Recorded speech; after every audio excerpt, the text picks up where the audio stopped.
Hello दोस्तों, नमस्कार। मैं मनीष कुमार लखेरा एक बार फिर से लखेरा टेक्निकल चैनल पर आप सभी छात्रों का अभिनंदन करता हूं।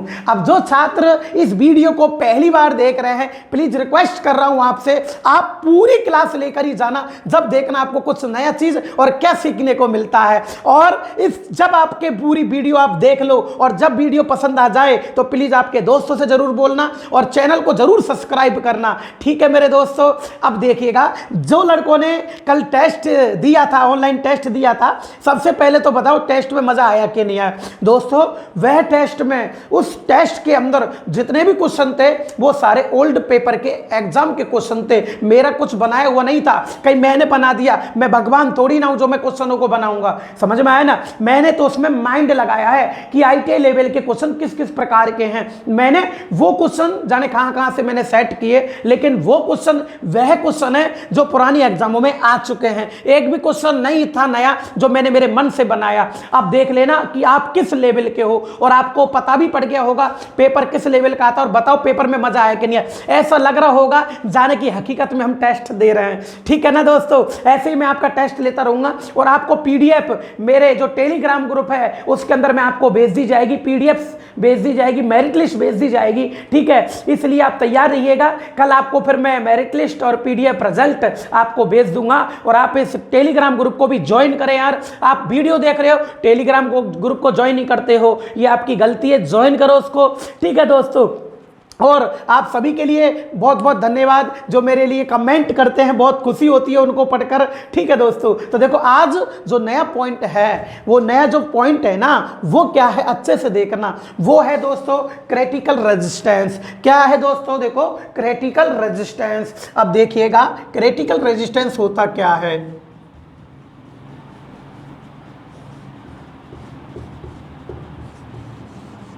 क्रिटिकल रेजिस्टेंस, आराम से देखो, ये पॉइंट भी कई बार पेपर में आता है। क्रिटिकल रेजिस्टेंस, ये देखिएगा क्या है दोस्तों, क्रिटिकल रेजिस्टेंस। इसे बोलते हैं दोस्तों, याद रखना, क्रांतिक। क्या बोलते हैं, देखो क्रांतिक, क्रांतिक या नाजुक, क्रांतिक या नाजुक प्रतिरोध, क्रांतिक या नाजुक प्रतिरोध। बोलो समझ में आ गया, क्या बोलते हैं, क्रांतिक या नाजुक प्रतिरोध। इधर देखो अगला जो नया पॉइंट है आज का, क्रिटिकल रेजिस्टेंस, क्रांतिक प्रतिरोध। मैंने आपको जो पॉइंट पढ़ा दिए हैं, एक तो DC जनरेटर का कार्य सिद्धांत करा दिया, DC जनरेटर के पार्ट्स करा दिए, हाँ, और DC जनरेटर के टाइप्स करा दिए, पूरे कंप्लीट हो चुके हैं। एक एक पॉइंट आपका क्लियर कराऊंगा मैं। अब जो नया पॉइंट है वो है क्रिटिकल रेजिस्टेंस, यानी कि क्रांतिक प्रतिरोध। क्या चीज होती है, सुनो, ध्यान रखना दोस्तों। जो ये ध्रुवों पर जो ये वाइंडिंग लिपटी होती है ना, उसे बोलते हैं फील्ड वाइंडिंग। क्या बोलते हैं, फील्ड वाइंडिंग। एक बार और, जो चुंबकीय ध्रुवों पर जो वाइंडिंग लिपटी होती है ना, इसे फील्ड वाइंडिंग कहा जाता है। कौन सी वाइंडिंग दोस्तों, फील्ड वाइंडिंग। अब देखिएगा, इस फील्ड वाइंडिंग का वह अधिकतम प्रतिरोध, इस फील्ड वाइंडिंग का वह अधिकतम प्रतिरोध जिस पर फील्ड वाइंडिंग में कोई करंट प्रवाहित नहीं होती है। इस फील्ड वाइंडिंग में कोई करंट प्रवाहित नहीं होती है। जब इस फील्ड वाइंडिंग में कोई करंट प्रवाहित नहीं होगी, इसमें कोई करंट नहीं आएगा, तो इसमें चुंबक नहीं बनेगा। और जब चुंबक नहीं बनता है तो उत्पन्न वोल्टेज का मान 0 होता है। बोलो समझ में आया कि नहीं आया। एक बार और मेरे दोस्तों, कि फील्ड वाइंडिंग का वह प्रतिरोध, अधिकतम प्रतिरोध जिस पर इस फील्ड वाइंडिंग में कोई करंट प्रवाहित नहीं होती है, इसमें करंट नहीं जा सकती है, उसे बोला जाता है क्रांतिक प्रतिरोध। क्या बोलोगे, क्रांतिक प्रतिरोध। अब लड़का मेरे से यूं बोल रहा है, गुरुजी एक बात बताओ, आप हमें प्रेरित वोल्टेज का मान 0 बता रहे हो, सही बात है कि नहीं, क्यों, चुंबक नहीं है, सही है ना। लेकिन स्टूडेंट मेरे से यूँ बोल रहा है, सर आपने कुछ दिन पहले हमें यह बताया था कि अब से चुंबकत्व तो होता है, अब इससे चुंबकत्व तो होता है। देखो आपका जो माइंड में क्वेश्चन चल रहा है ना, उसका मैं ऑटोमेटिक आंसर दूंगा, टेंशन मत करो। आप खुद भी स्माइल करने लग जाओगे, मुस्कुराने लग जाओगे कि यार यही क्वेश्चन चल रहा था, इन्होंने बोल ही दिया है। तो देखो दोस्तों, आप बताओ कि अब से चुंबकत्व है छोटा सा, थोड़ा सा, अब इस अवशिष्ट चुंबकत्व के मध्य में जब जनरेटर का आर्मेचर घूमता है ना, थोड़ी सी चुंबक के मध्य में, तो 2 वोल्ट बनती है। कितनी वोल्ट बनती है? 2 वोल्ट। चाहे इसमें करंट मत जाओ, फील्ड वाइंडिंग में कोई करंट मत जाओ, परंतु अवशिष्ट चुंबकत्व रहता है तो कितनी वोल्ट बनती है? 2 वोल्ट बनती है। और मैं आपको जो बता रहा हूं वो कितनी वोल्ट बता रहा हूं भाई? 0 वोल्ट बता रहा हूं। लड़का पूछ रहा है इसका कारण क्या है ये बताओ। तो यार मैं आपसे ये पूछना चाहता हूं भाई, काफी दिन हो चुके हैं और आप जनरेटर को प्रयोग नहीं ले रहे हो। जनरेटर आपने प्रयोग नहीं लिया, अब ये अवशिष्ट चुंबकत्व तो समाप्त हो गया है।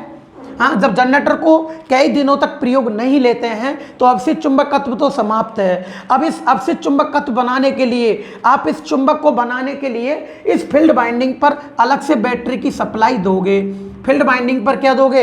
अलग से बैटरी की सप्लाई दोगे। लेकिन फील्ड वाइंडिंग का प्रतिरोध क्रांतिक प्रतिरोध से अधिक है, यानी क्रांतिक प्रतिरोध के बराबर भी होने पर, जब फील्ड वाइंडिंग का प्रतिरोध क्रांतिक प्रतिरोध के बराबर हो जाएगा ना, तो इस फील्ड वाइंडिंग में कोई करंट प्रवाहित नहीं होगी।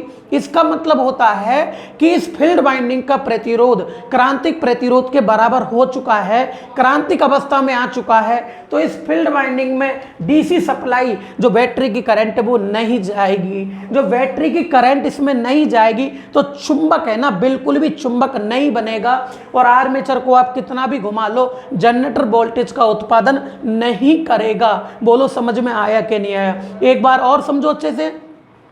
यानी कि इस फील्ड वाइंडिंग का वह प्रतिरोध जिसके कारण फील्ड वाइंडिंग में कोई करंट प्रवाहित नहीं होती है, उसे क्रांतिक प्रतिरोध कहा जाता है। जो को जब इसमें कोई करंट प्रवाहित नहीं होगी ना, चाहे तुम बैटरी की सप्लाई दे लो, परंतु इसका प्रतिरोध क्रांतिक प्रतिरोध के बराबर है। क्रांतिक अवस्था में इसमें कोई करंट प्रवाहित नहीं होती है, चुंबक नहीं बनता है और वोल्टेज भी नहीं बनता है। बोलो समझ में आया कि नहीं आया? अब बताओ फील्ड वाइंडिंग का प्रतिरोध क्या होना चाहिए? क्रांतिक प्रतिरोध होना चाहिए, क्रांतिक प्रतिरोध से अधिक या क्रांतिक प्रतिरोध से कम। तो हमेशा इसका प्रतिरोध क्रांतिक प्रतिरोध से कम होना चाहिए ताकि इसमें धारा प्रवाहित हो सके। जब फील्ड वाइंडिंग में करंट जाएगी तो चुंबक बनेगा, तभी इसका वोल्टेज का उत्पादन होगा, अन्यथा इसमें कोई वोल्टेज का उत्पादन नहीं होगा। बोलो समझ में आ गया ना? एक बार और देखो, बार बार समझा रहा हूं। फील्ड वाइंडिंग का वह अधिकतम प्रतिरोध जिस पर फील्ड वाइंडिंग में कोई करंट प्रवाहित नहीं होती है। तो देखिएगा क्रांतिक प्रतिरोध किसे कहा जाता है इसमें देखो, यानी कि फील्ड वाइंडिंग का परिभाषा लिखेंगे अपन लोग। फील्ड वाइंडिंग का किसका? फील्ड वाइंडिंग का वह अधिकतम प्रतिरोध, वह अधिकतम प्रतिरोध जिस पर फील्ड वाइंडिंग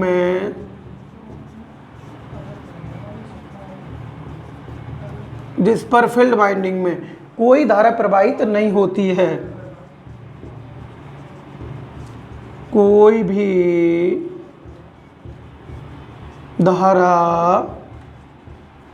भी धारा प्रवाहित नहीं होती है। बोलो समझ में आ रहा है ना? कोई भी धारा प्रवाहित नहीं होती है। बोलो सही है ना? सही है ना? उसे क्रांतिक प्रतिरोध कहते हैं, उसे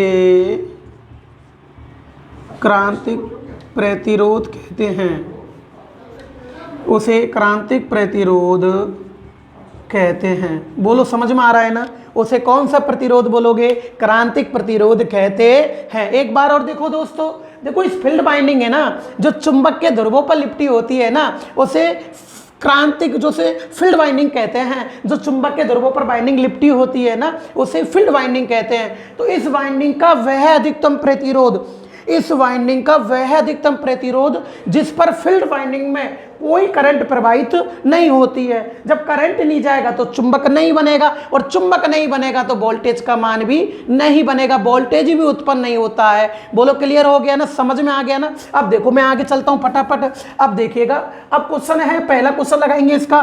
बताओ फटाफट इस पॉइंट का पहला क्वेश्चन लगाऊंगा। ये क्वेश्चन भी पेपर में आ चुका है। बताओ जनरेटर में क्रांतिक प्रतिरोध जनरेटर में क्रांतिक प्रतिरोध, क्रांतिक प्रतिरोध, सही है ना, क्रांतिक प्रतिरोध किससे संबंधित होता है, किससे संबंधित होता है। यह क्वेश्चन भी पेपर में आ चुका है। किससे संबंधित होता है, जनरेटर में क्रांतिक प्रतिरोध किससे संबंधित होता है। देखो ऑप्शन देते हैं, आंसर दोगे आप लोग। ए आर्मेचर वाइंडिंग, आराम से दोगे, आर्मेचर वाइंडिंग, बोलो सही है ना। बी बी देखो, बी क्या दोगे आप, बी लोड धारा, लोड धारा, ऐसी तो टेक्निकल चलती है। सी देखो सी देखोगे आप, फील्ड वाइंडिंग। फटाफट आंसर दो, फटाफट फटाफट बोलो, कौन सी वाइंडिंग, फील्ड वाइंडिंग। और डी बोले आर्मेचर धारा, आर्मेचर धारा। तो बताओ क्रांतिक प्रतिरोध जनरेटर में किससे संबंधित होता है, बोलो क्रांतिक प्रतिरोध किससे संबंधित है, फील्ड वाइंडिंग से। आंसर क्या होगा दोस्तों, फील्ड वाइंडिंग से। बोलो क्लियर हो गया ना, समझ में आ गया ना। अब देखो अगला क्वेश्चन क्या होता है, अगला क्वेश्चन है जनरेटर में, जनरेटर में, सही है ना, किस में दोस्तों, जनरेटर में फील्ड वाइंडिंग का प्रतिरोध, वेरी इंपॉर्टेंट, फील्ड वाइंडिंग का प्रतिरोध, सही है ना। फील्ड वाइंडिंग का प्रतिरोध हमेशा क्या होना चाहिए, हमेशा क्या होना चाहिए, ये बोल रहा है ना। अब बताओ फील्ड वाइंडिंग का प्रतिरोध हमेशा क्या होना चाहिए।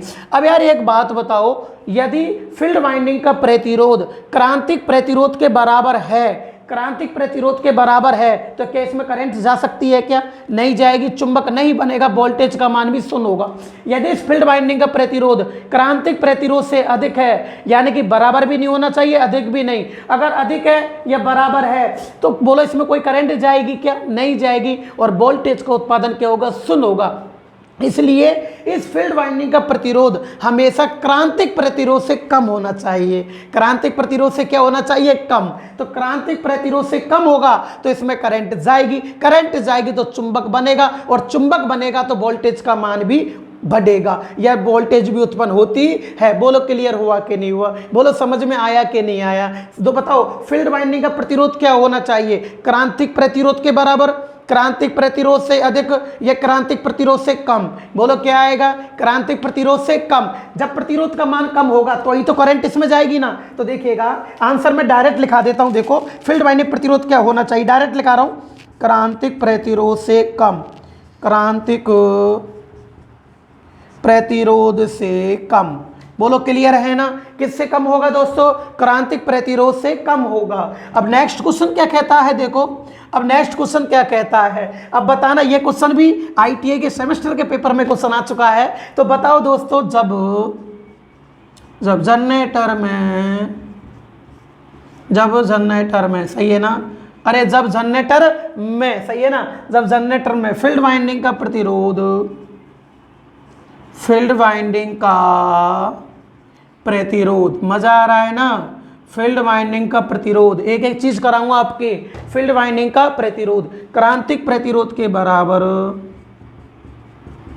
क्रांतिक प्रतिरोध के बराबर, बोलो क्रांतिक प्रतिरोध के बराबर, या क्रांतिक प्रतिरोध से अधिक हो जाता है, क्रांतिक प्रतिरोध से, क्रांतिक प्रतिरोध से अधिक हो जाता है, अधिक हो जाता है, सही है ना, अधिक हो जाता है। तो प्रेरित वोल्टेज क्या होती है, तो प्रेरित वोल्टेज बताओ, फटाफट बताओ भाई, प्रेरित वोल्टेज क्या होती है, प्रेरित वोल्टेज क्या होती है। सही है ना? हाँ भाई अरुण जी महावर महुआ के हैं ना आप लोग, अच्छे से क्लास लिया करो डेली। हाँ जी सुरेंद्र सैनी जी कैसे हो आप भी क्लास लेते हो ना? पीतलिया के बालाजी महुआ से हो ना आप? हाँ सुरेंद्र सैनी जी कैसे हो, डेली क्लास लेते हो ना आप लोग जी? हाँ और ये क्या बोलते हैं अरुण सोनी जी आप भी बढ़िया हो, ठीक है जी क्लास लिया करो डेली। अब देखो आप बताओ, जब जनरेटर में फील्ड वाइंडिंग का प्रतिरोध क्रांतिक प्रतिरोध के बराबर, जब क्रांतिक प्रतिरोध के बराबर होगा या क्रांतिक प्रतिरोध से अधिक होगा तो क्या फील्ड वाइंडिंग में करंट जा सकती है? क्या फील्ड वाइंडिंग में कोई करंट नहीं जाएगी और उत्पन्न वोल्टेज का मान क्या होगा? शून्य होगा। सही है ना? डायरेक्ट लिख दूं ना? तो देखो उत्पन्न वोल्टेज क्या होगी? शून्य। आपसे यूं पूछेगा, देखो चलो ऑप्शन बना देते हैं, ए शून्य, बी अधिकतम, ऐसे ही तो क्वेश्चन आते हैं वहाँ पेपर में, सी निम्न, लड़के कंफ्यूज होते हैं, और डी नो ऐसे आएगा, है ना? अब देखो जब आप इन चीज़ों के बारे में नहीं जानेंगे तो बेस कैसे क्लियर होगा?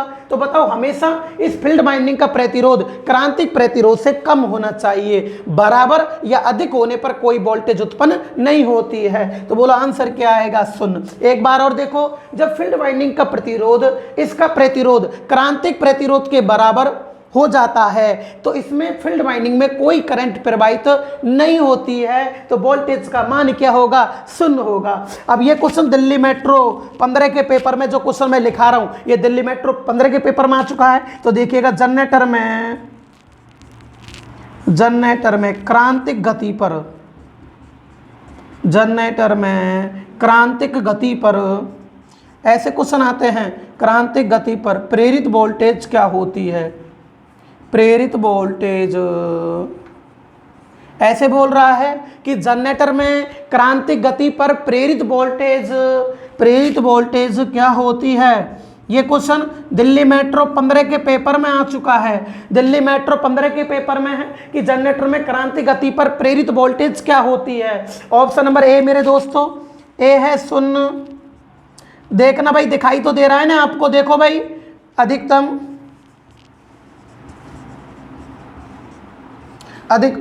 और सी आएगा दोस्तों निम्न, और डी आएगा कोई नहीं। ठीक है ना? अब देखो, अब बताना, जब जनरेटर में क्रांतिक गति, इस पर काफ़ी लड़के अधिकतम करके आ जाते हैं। दिल्ली मेट्रो 15 के पेपर में आ चुका है, बहुत लड़के यहाँ कंफ्यूज रहते हैं। तो मैं बताता हूँ मेरे दोस्तों, अब अच्छे से देखो, क्रांतिक गति यानी कि क्रांतिक अवस्था है जनरेटर में, यानी कि फील्ड वाइंडिंग का प्रतिरोध क्रांतिक अवस्था पे है और जब वह गति कर रहा है, सुनो अच्छी तरह कि क्रांतिक प्रतिरोध तो किससे रिलेटिव होता है? फील्ड वाइंडिंग से रिलेटिव होता है। यानी कि जनरेटर में फील्ड वाइंडिंग का प्रतिरोध कौन सा हो गया? क्रांतिक अवस्था है। जनरेटर में फील्ड वाइंडिंग के प्रतिरोध की कौन सी अवस्था है? क्रांतिक अवस्था है। फिर वह गति कर रहा है, फिर इसको कितना ही घुमा लो, तो जब फील्ड वाइंडिंग का प्रतिरोध क्रांतिक प्रतिरोध के बराबर हो जाता है, क्रांतिक अवस्था में होता है, और वो कितनी भी गति कर ले, आर्मेचर को कितना भी घुमा लो, चुंबक बनेगा नहीं। तो क्या जनरेटर वोल्टेज का उत्पादन कर सकता है क्या? आंसर क्या आएगा मेरे दोस्तों? शून्य। क्या आएगा? शून्य। बोलो समझ में आए कि नहीं है? फील्ड यानी कि आज मैंने आपको पढ़ाया था क्रांतिक प्रतिरोध। क्या पढ़ाया था? क्रांतिक प्रतिरोध। तो क्रांतिक प्रतिरोध संबंधित एक बार और समझो आप लोग, सुनो मेरे दोस्तों आराम से बोलो। देखो क्रांतिक प्रतिरोध किसे कहा जाता है? क्रिटिकल रेजिस्टेंस, यानी कि फील्ड वाइंडिंग का वह अधिकतम प्रतिरोध। ये फील्ड वाइंडिंग है जो चुंबक के ध्रुवों पर लगी होती है। फील्ड वाइंडिंग का वह अधिकतम प्रतिरोध जिस पर फील्ड वाइंडिंग में कोई करंट प्रवाहित नहीं होगी। जब इसमें कोई करंट नहीं जाएगी तो चुंबक नहीं बनेगा और वोल्टेज का मान क्या होगा? शून्य होगा। इसलिए इसका प्रतिरोध हमेशा क्रांतिक प्रतिरोध से कम होना चाहिए। बोलो क्लियर हो गया? अगर क्रांतिक प्रतिरोध के बराबर इस वाइंडिंग का प्रतिरोध हो जाता है, यह क्रांतिक प्रतिरोध से अधिक हो जाता है, तो प्रेरित वोल्टेज शून्य होगी। यहां तक समझ में आ गया? क्रांतिक गति पर यानी कि फील्ड वाइंडिंग का प्रतिरोध क्रांतिक हो चुका है और उस पर जनरेटर गति कर रहा है, तो फील्ड वाइंडिंग का प्रतिरोध जब क्रांतिक अवस्था में पहुंच चुका है, चुंबकीय फ्लक्स शून्य होगा और वोल्टेज का मान भी क्या होगा? शून्य होगा। 2 क्वेश्चन हो गए। अगला क्वेश्चन, जनरेटर में क्रांतिक प्रतिरोध किससे संबंधित होता है? तो बताओ कौन सी वाइंडिंग है, फील्ड वाइंडिंग से संबंधित होता है। अगला, फील्ड वाइंडिंग का प्रतिरोध हमेशा क्या होना चाहिए? इस वाइंडिंग का प्रतिरोध क्रांतिक प्रतिरोध से क्या होना चाहिए? कम होना चाहिए। बोलो समझ में आया कि नहीं आया? क्लियर हुआ कि नहीं हुआ? समझ में आ गया ना मेरे दोस्तों? फटाफट स्क्रीनशॉट ले लो जल्दी से। हाँ जी, जल्दी से स्क्रीनशॉट ले लो आप लोग। क्रांतिक रेजिस्टेंस, क्रिटिकल रेजिस्टेंस ले लिया ना आपने? हाँ जी, देखो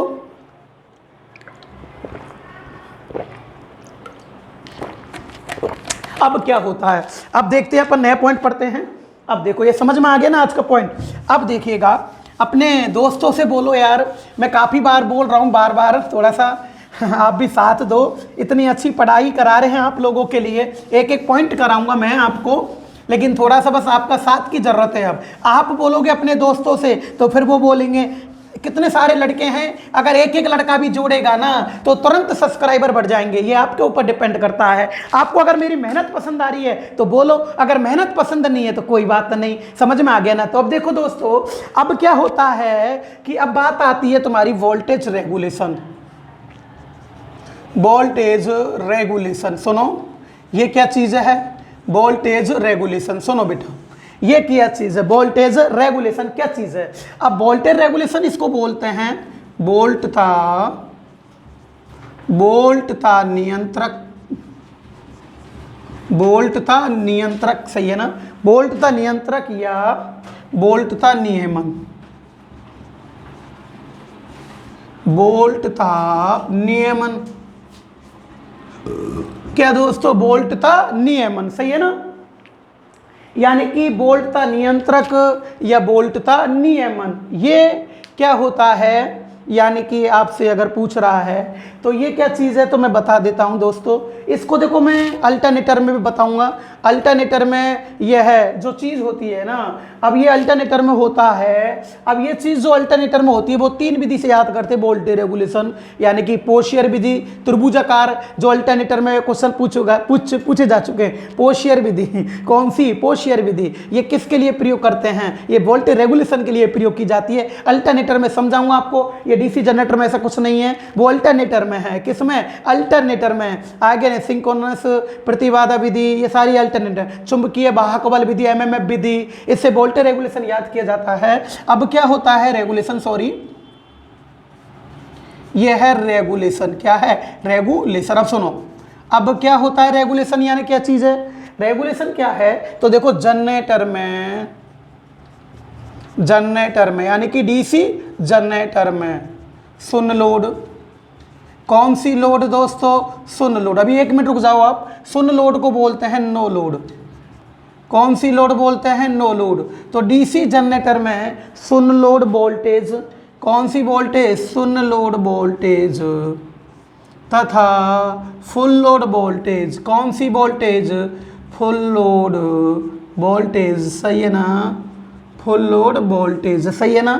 फुल लोड वोल्टेज का, सही है ना? का अंतर, सही है ना दोस्तों? का अंतर। अब देखना, का अंतर वोल्टेज रेगुलेशन कहलाता है। वोल्टेज रेगुलेशन कहलाता है। वोल्टेज रेगुलेशन कहलाता है। अब देखो आप लोग, क्या कहलाता है? Voltage regulation. अब देखो मेरे दोस्तों, क्या होता है? देखो, वोल्टेज रेगुलेशन क्या चीज़ है मैं बता देता हूँ आपको। ये वोल्टेज रेगुलेशन है, तो देखो VR बराबर होता है नो लोड वोल्टेज, जब जनरेटर पे लोड नहीं था। अब जनरेटर पे जब लोड नहीं था तो इसको बोलते हैं N0। क्या बोलते हैं? N0। इसको नो लोड वोल्टेज कहा जाता है। लेकिन ये गति से रिलेटिव है। ये किससे रिलेटिव? गति से। अपन वोल्टेज का सिस्टम लिखेंगे तो B0 हो गया। क्या जीरो हो गया? B0। देखते चलो आप, क्या हो गया? B0। ये नो लोड वोल्टेज, ठीक है। एक होता है दोस्तों फुल लोड वोल्टेज। कौन सी होती है? Full load voltage. तो जीरो का मतलब नो लोड, जब जनरेटर पे लोड नहीं था उस समय की वोल्टेज, और जब जनरेटर पर लोड लगा दिया उस समय की वोल्टेज का अंतर वोल्टेज रेगुलेशन कहलाता है। तो देखो, जब शून्य लोड था उस समय की वोल्टेज और जब फुल लोड था उस समय की वोल्टेज का जो अंतर आता है उसे वोल्टेज रेगुलेशन कहते हैं। ये क्वेश्चन राजस्थान लाइनमैन के पेपर में आ चुका है। एक बार और समझिएगा अच्छे से इसको, वापस देखो।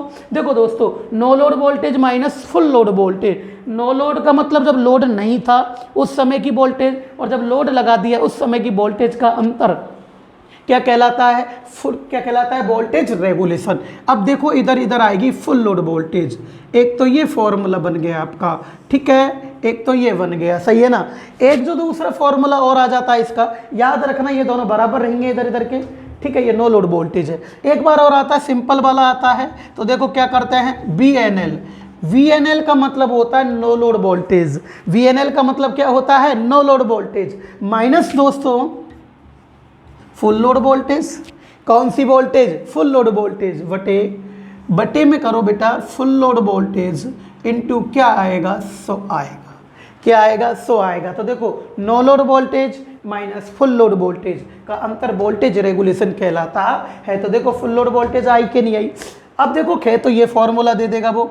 अब मेरे दोस्तों, जो बात आती है अटकाने वाली बात कहाँ आती है? अगर वो इनको नहीं दे तो क्या दे सकता है? वो ये दे सकता है, देखो, E माइनस V बट्टे V, ए ऐसे देगा, ए ऑप्शन, ठीक है। 100 से गुणा कर लेंगे, अभी अपन समझा रहा हूँ मैं। अब ये देगा या देगा V माइनस E बट्टे E इंटू 100, ये देगा। अब क्या होता है, लड़का क्या करता है, इसके सेम देखता है। देखो, V एरिया सही है ना, तो लड़का सोचता है BB एरिया, ठीक है ना, BB एरिया सही है ना। इधर देखता है लड़का, तो देखो V area E area, E ये ऐसे। लड़का अगर रटना चाहता है, इसको रटता है ना, तो समझता है फुल लोड वोल्टेज इधर का सेम होगा, ऐसे रटता है, इधर का सेम होगा, ऐसे रटता है। तो वो देखो, ये भी सेम आ गया और ये भी सेम आ गया, दोनों सेम आ चुके हैं। अब लड़का कन्फ्यूजन हो जाता है कि इसमें मुझे करना क्या है, जबकि हमको ये लिखाया गया है, हमने बुकों में से ये पढ़ा है, आ ये गया है वहाँ। ऐसे तो क्वेश्चन टेक्निकल के चेंज होते हैं। आप क्या है, आपका बेस क्लियर नहीं कर पाते हो, आपको ये समझना पड़ेगा ये चीज़ क्या है। अब देखो दोस्तों, ये भी है, ये भी है। अब आप कंफ्यूज होंगे, दोनों ऑप्शन में आते हैं, अब दोनों आगे तो करना क्या है? ये नहीं आएगा, ये तो बहुत कम आता है, लेकिन ये लेवल के आते हैं, इसमें लड़के कंफ्यूज होते हैं। तो मैं बता दूं दोस्तों, आपको चित्र बना के देखो, पहले ये बता देता हूँ। ये आर्मेचर है, ये जनरेटर है, जनरेटर का ये आर्मेचर है, और ये आगे टर्मिनल वोल्टेज। याद रखना, मैं बता रहा हूँ आपको, बोलूँगा, अब वापस एक देखना आप। जब जनरेटर पे लोड नहीं था ना, तो जनरेटर के आर्मेचर में जो वोल्टेज बनती है ना, उसे बोलते हैं विद्युत वाहक बल। जब जनरेटर के आर्मेचर में जो वोल्टेज बनती है ना, उसे बोलते हैं विद्युत वाहक बल। याद रखिएगा, प्रेरित ईएमएफ, इंड्यूस्ड ईएमएफ आ गया ना, यानी कि प्रेरित वोल्टेज इसे कहा जाता है। और जब इस पर लोड लगा दिया जाता है मेरे दोस्तों लोड लगा दिया जाता है, तो जब ये बनने वाली वोल्टेज थी, जब ये लोड पे आ जाती है ना, तो लोड पर जो वोल्टेज प्राप्त होती है ना, इसे टर्मिनल वोल्टेज कहते हैं, यानी कि फुल लोड वोल्टेज, इसे टर्मिनल वोल्टेज कहते हैं, फुल लोड वोल्टेज। और जब आप लोड हटा लोगे ना, नो लोड, तो इसके अंदर जो आर्मेचर में जो वोल्टेज उत्पन्न होती है नो लोड अवस्था में, इसे बोलते हैं प्रेरित विद्युत वाहक बल। जब लोड नहीं था तो इसके अंदर वोल्टेज का उत्पादन हो रहा था, सही है ना। जब लोड नहीं था तो इसके अंदर वोल्टेज का उत्पादन हो रहा था, उसे बोलते हैं प्रेरित विद्युत वाहक बल। और जब इस पर आपने लोड लगा दिया तो ये जो वोल्टेज बनी थी ना, वो वोल्टेज लोड पर आ गई,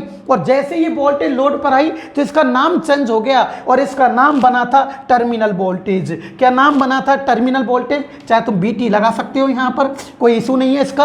अब देखिएगा, अब क्या होता है दोस्तों, अब देखो, अब मेरे को बताओ, अब बताना, जब लोड नहीं है, क्या नहीं है? लोड नहीं है। जब लोड नहीं है ना, जनरेटर में लोड नहीं है, तो बताओ आर्मेचर में वोल्टेज बन रही है ना, वो कौन सी बन रही है? E। कौन सी बन रही है? ई, विद्युत वाहक बल, प्रेरित ईएमएफ, इंड्यूस्ड ईएमएफ बन रहा है इसके अंदर। तो जब लोड नहीं था, तो देखो जब लोड नहीं था, नो लोड वोल्टेज, तो ई बन रहा है।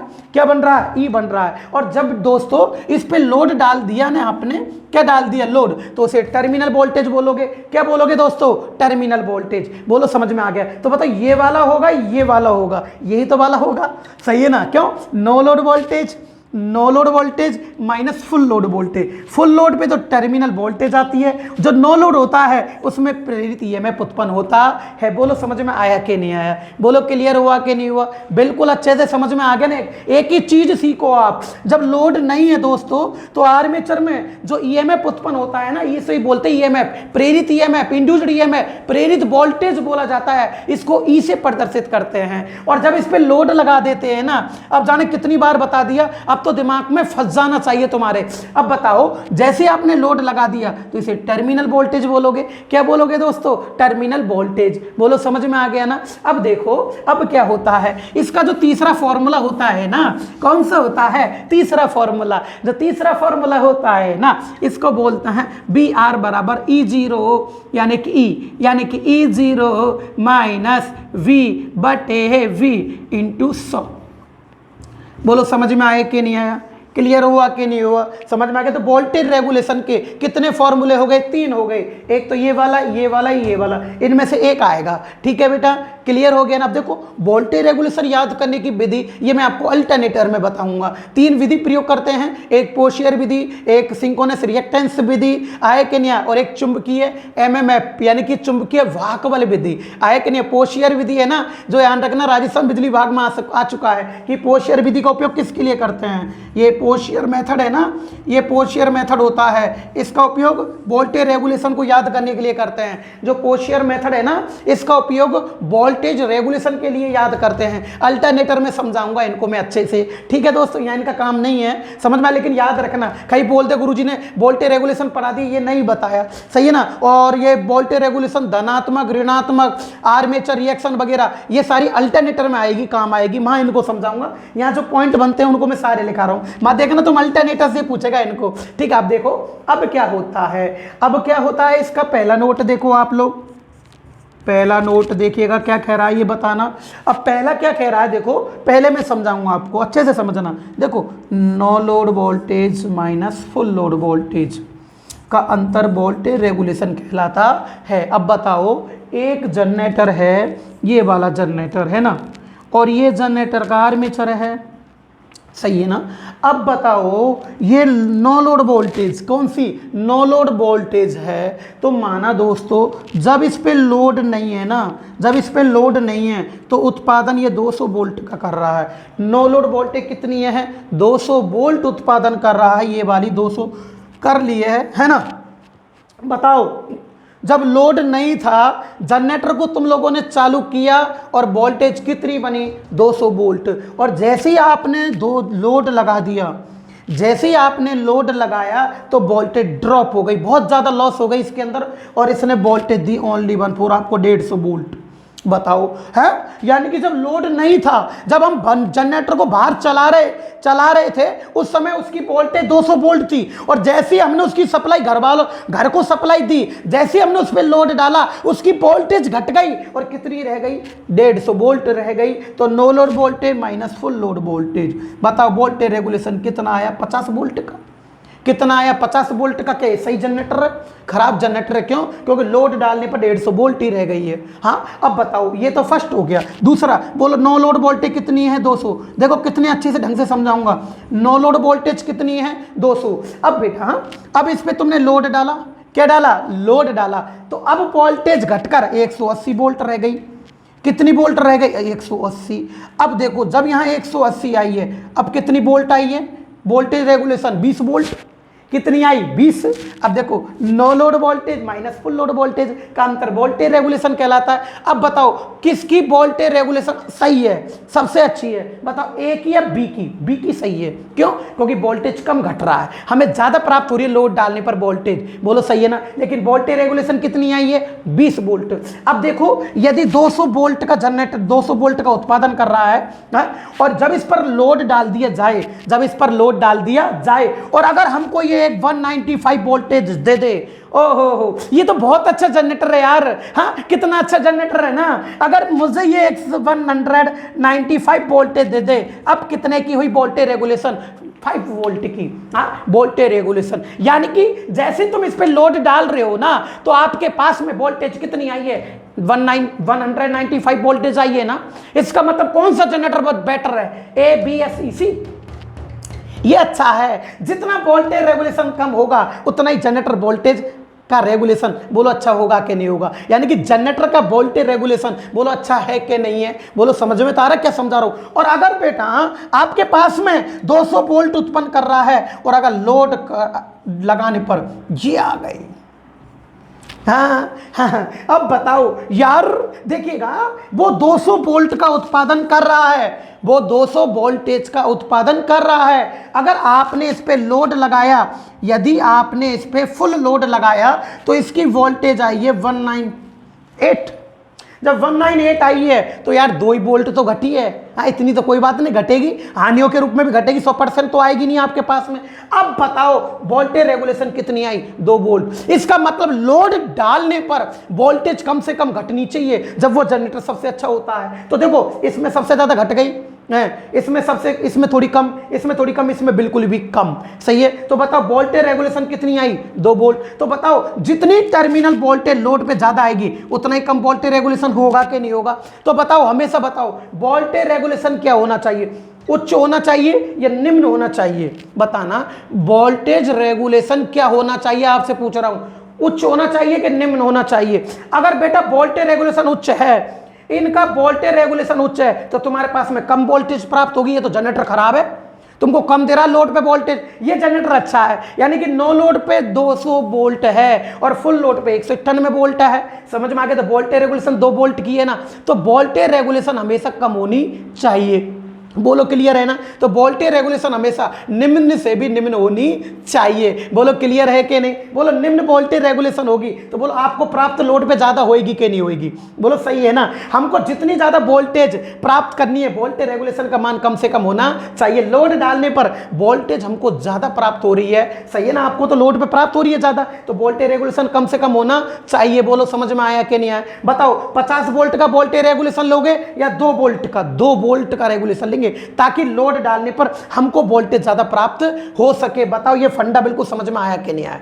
बोलो क्लियर हुआ कि नहीं हुआ, समझ में आ गया ना। मैं क्या कह रहा हूं दोस्तों, ये टेक्निकल है, इसमें एक एक कारण समझना पड़ता है, जब जाके वो क्वेश्चन एग्जाम तक याद रहेगा। लेकिन ऐसा कुछ मतलब नहीं है तुम इनके न्यूमेरिकल को कर लो, है वोल्टेज रेगुलेशन के न्यूमेरिकल कर रहे हो और इनको रटने में लग रहे हो। हाँ अगर तुमसे उसने पूछ लिया यदि टर्मिनल वोल्टेज बहुत ज्यादा घट जाती है तो वोल्टेज रेगुलेशन का मान क्या होगा, तुम मरोगे इस क्वेश्चन के अंदर। हाँ जब टर्मिनल वोल्टेज बहुत ज्यादा घट गई तो वोल्टेज रेगुलेशन बहुत ज्यादा बढ़ेगा। बोलो सही बात है कि नहीं। अगर टर्मिनल वोल्टेज बहुत कम, टर्मिनल वोल्टेज बहुत ज्यादा आ गई, अगर बहुत ज्यादा है तो बोलो वोल्टेज रेगुलेशन कम होगा कि नहीं होगा। बोलो समझ में आ रहा है क्या। ऐसे टेक्निकल चलती है। इसके अंदर टेक्निकल के अंदर एक एक वर्ड का आपको एक एक बेस क्लियर होना जरूरी है। आंसर क्यों आया, क्यों निम्न होनी चाहिए। बोलो क्लियर हो गया। बोलो समझ में आ गया कि नहीं आया। क्लियर हो गया ना। तो बताओ ध्यान रखना, ये question junior instructor college lecturer का जो भी पेपर लगा था राजस्थान बिजली विभाग से, उसमें इंस्ट्रक्टर के पेपर में क्वेश्चन आ चुका है कि डीसी जनरेटर के वोल्टेज रेगुलेशन का मान क्या होना चाहिए। तो याद रखना डीसी जनरेटर के यानी कि इसके वोल्टेज रेगुलेशन, इसके वोल्टेज रेगुलेशन का मान बहुत निम्न है ना, बहुत निम्न 1 से 2% होना चाहिए। 1% से 2% होना चाहिए। बोलो क्लियर है ना। 1% से कितना परसेंट होना चाहिए, 2% होना चाहिए। बोलो क्लियर है ना। बोलो 1% से कितना परसेंट होना चाहिए, 2%। बोलो क्लियर है ना। बोलो समझ में आ गया ना। अब देखो दोस्तों इसके बाद में क्या होता है। अब देखो एक है आदर्श जनरेटर। कौन सा आदर्श, आदर्श को बोलते हैं आइडल, वेरी इंपॉर्टेंट है ना। आइडल क्या बोलते हैं, आइडल, आइडल को बोलते हैं आदर्श, क्या बोलते हैं? आदर्श। बोलो समझ में आ गया ना? अरे क्या बोलते हैं? आदर्श। अब क्या होता है आदर्श यानी कि आइडल क्या चीज़ है? सुनो, यानी कि आदर्श जो जनरेटर होता है, जो जनरेटर होता है, अब देखो, अब वोल्टेज रेगुलेशन का फॉर्मूला होता है no load voltage minus full load voltage, यही है ना। अब आदर्श जनरेटर वो होता है जिसमें हानियों का मान शून्य है। यानी कि अगर आपसे पूछ ले कि बताओ एक आदर्श डीसी जनरेटर के अंदर हानि का मान क्या होता है? 5 वाट, 2 वाट, 0.5 वाट, 0 वाट। आंसर क्या आएगा? 0 वाट। जिसमें हानियों का मान शून्य होता है उसे बोला जाता है आदर्श जनरेटर। क्या बोला जाएगा दोस्तों? आदर्श जनरेटर। अब क्या होता है कि देखो, एक जनरेटर में नो लोड पर हाँ वोल्टेज थी 250 वोल्ट। कितनी थी? 250। यानी कि जब लोड नहीं था तो उत्पादन किसका कर रहा था? 250 का। अब तुमने इस पे लोड डाल दिया, लोड डाल दिया, मशीन के अंदर किसी प्रकार की हानि है नहीं। जब मशीन में किसी प्रकार की हानि नहीं है, क्यों नहीं है? जनरेटर कौन सा है? आदर्श जनरेटर है। जब मशीन के अंदर हानि है ही नहीं, हाँ जीरो है, तो बेटा इस लोड पर फुल वोल्टेज आएगी कि नहीं आएगी? क्यों? क्योंकि हानियों का मान शून्य है। हानियों का मान क्या है? शून्य। जब हानि शून्य होती है तो हमको भी फुल वोल्टेज प्राप्त हो जाती है। किसी प्रकार की हानि नहीं होती, ताम्र हानि नहीं होती है, वायु घर्षण हानि नहीं होती है, लो हानि नहीं होती है। जब हानि नहीं होती है तो तुमको फुल प्राप्त वोल्टेज होगी। और जब फुल लोड में प्राप्त वोल्टेज होगी तो देखो नो लोड वोल्टेज और फुल लोड वोल्टेज का अंतर क्या आएगा? शून्य आएगा ना। तो वोल्टेज रेगुलेशन क्या होती है? शून्य। लेकिन ध्यान रखना, ब्रह्मांड के अंदर कभी भी आदर्श जनरेटर नहीं होता है। क्यों? क्योंकि कुछ ना कुछ तो लॉस होती है, चाहे 2% हो चाहे 3% हो, कुछ ना कुछ तो होगी। बोलो समझ में आया कि नहीं आया? तो बताओ आदर्श जनरेटर में वोल्टेज रेगुलेशन, आदर्श जनरेटर में वोल्टेज रेगुलेशन क्या दोस्तों?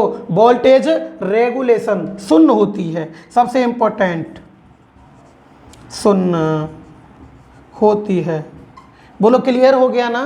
क्या होती है? शून्य होती है। बोलो समझ में आ गया ना? क्या होती है? शून्य होती है। एक बार और देखो दोस्तों, बताना। देखो वोल्टेज रेगुलेशन क्या होती है, तो देखो जनरेटर में नो लोड वोल्टेज, जब लोड नहीं था उस समय की वोल्टेज, और फुल लोड वोल्टेज जब उस पर लोड डाल दिया जाता है उस समय की वोल्टेज का अंतर क्या कहलाता है? Voltage regulation. इसका फॉर्मूला क्या होता है? No load voltage minus full load voltage बटे full load voltage. No load voltage minus full load voltage बटे फुल लोड वोल्टेज। जब जनरेटर पर लोड नहीं होता है ना, उसे प्रेरित विद्युत भागबल कहते हैं। तो जब जनरेटर पर लोड नहीं था ना, उसे प्रेरित विद्युत भागबल कहते हैं, ईएमएफ कहा जाता है। क्या कहते हैं? ईएमएफ। और ये होती है फुल लोड वोल्टेज बटे फुल लोड वोल्टेज इंटू 100।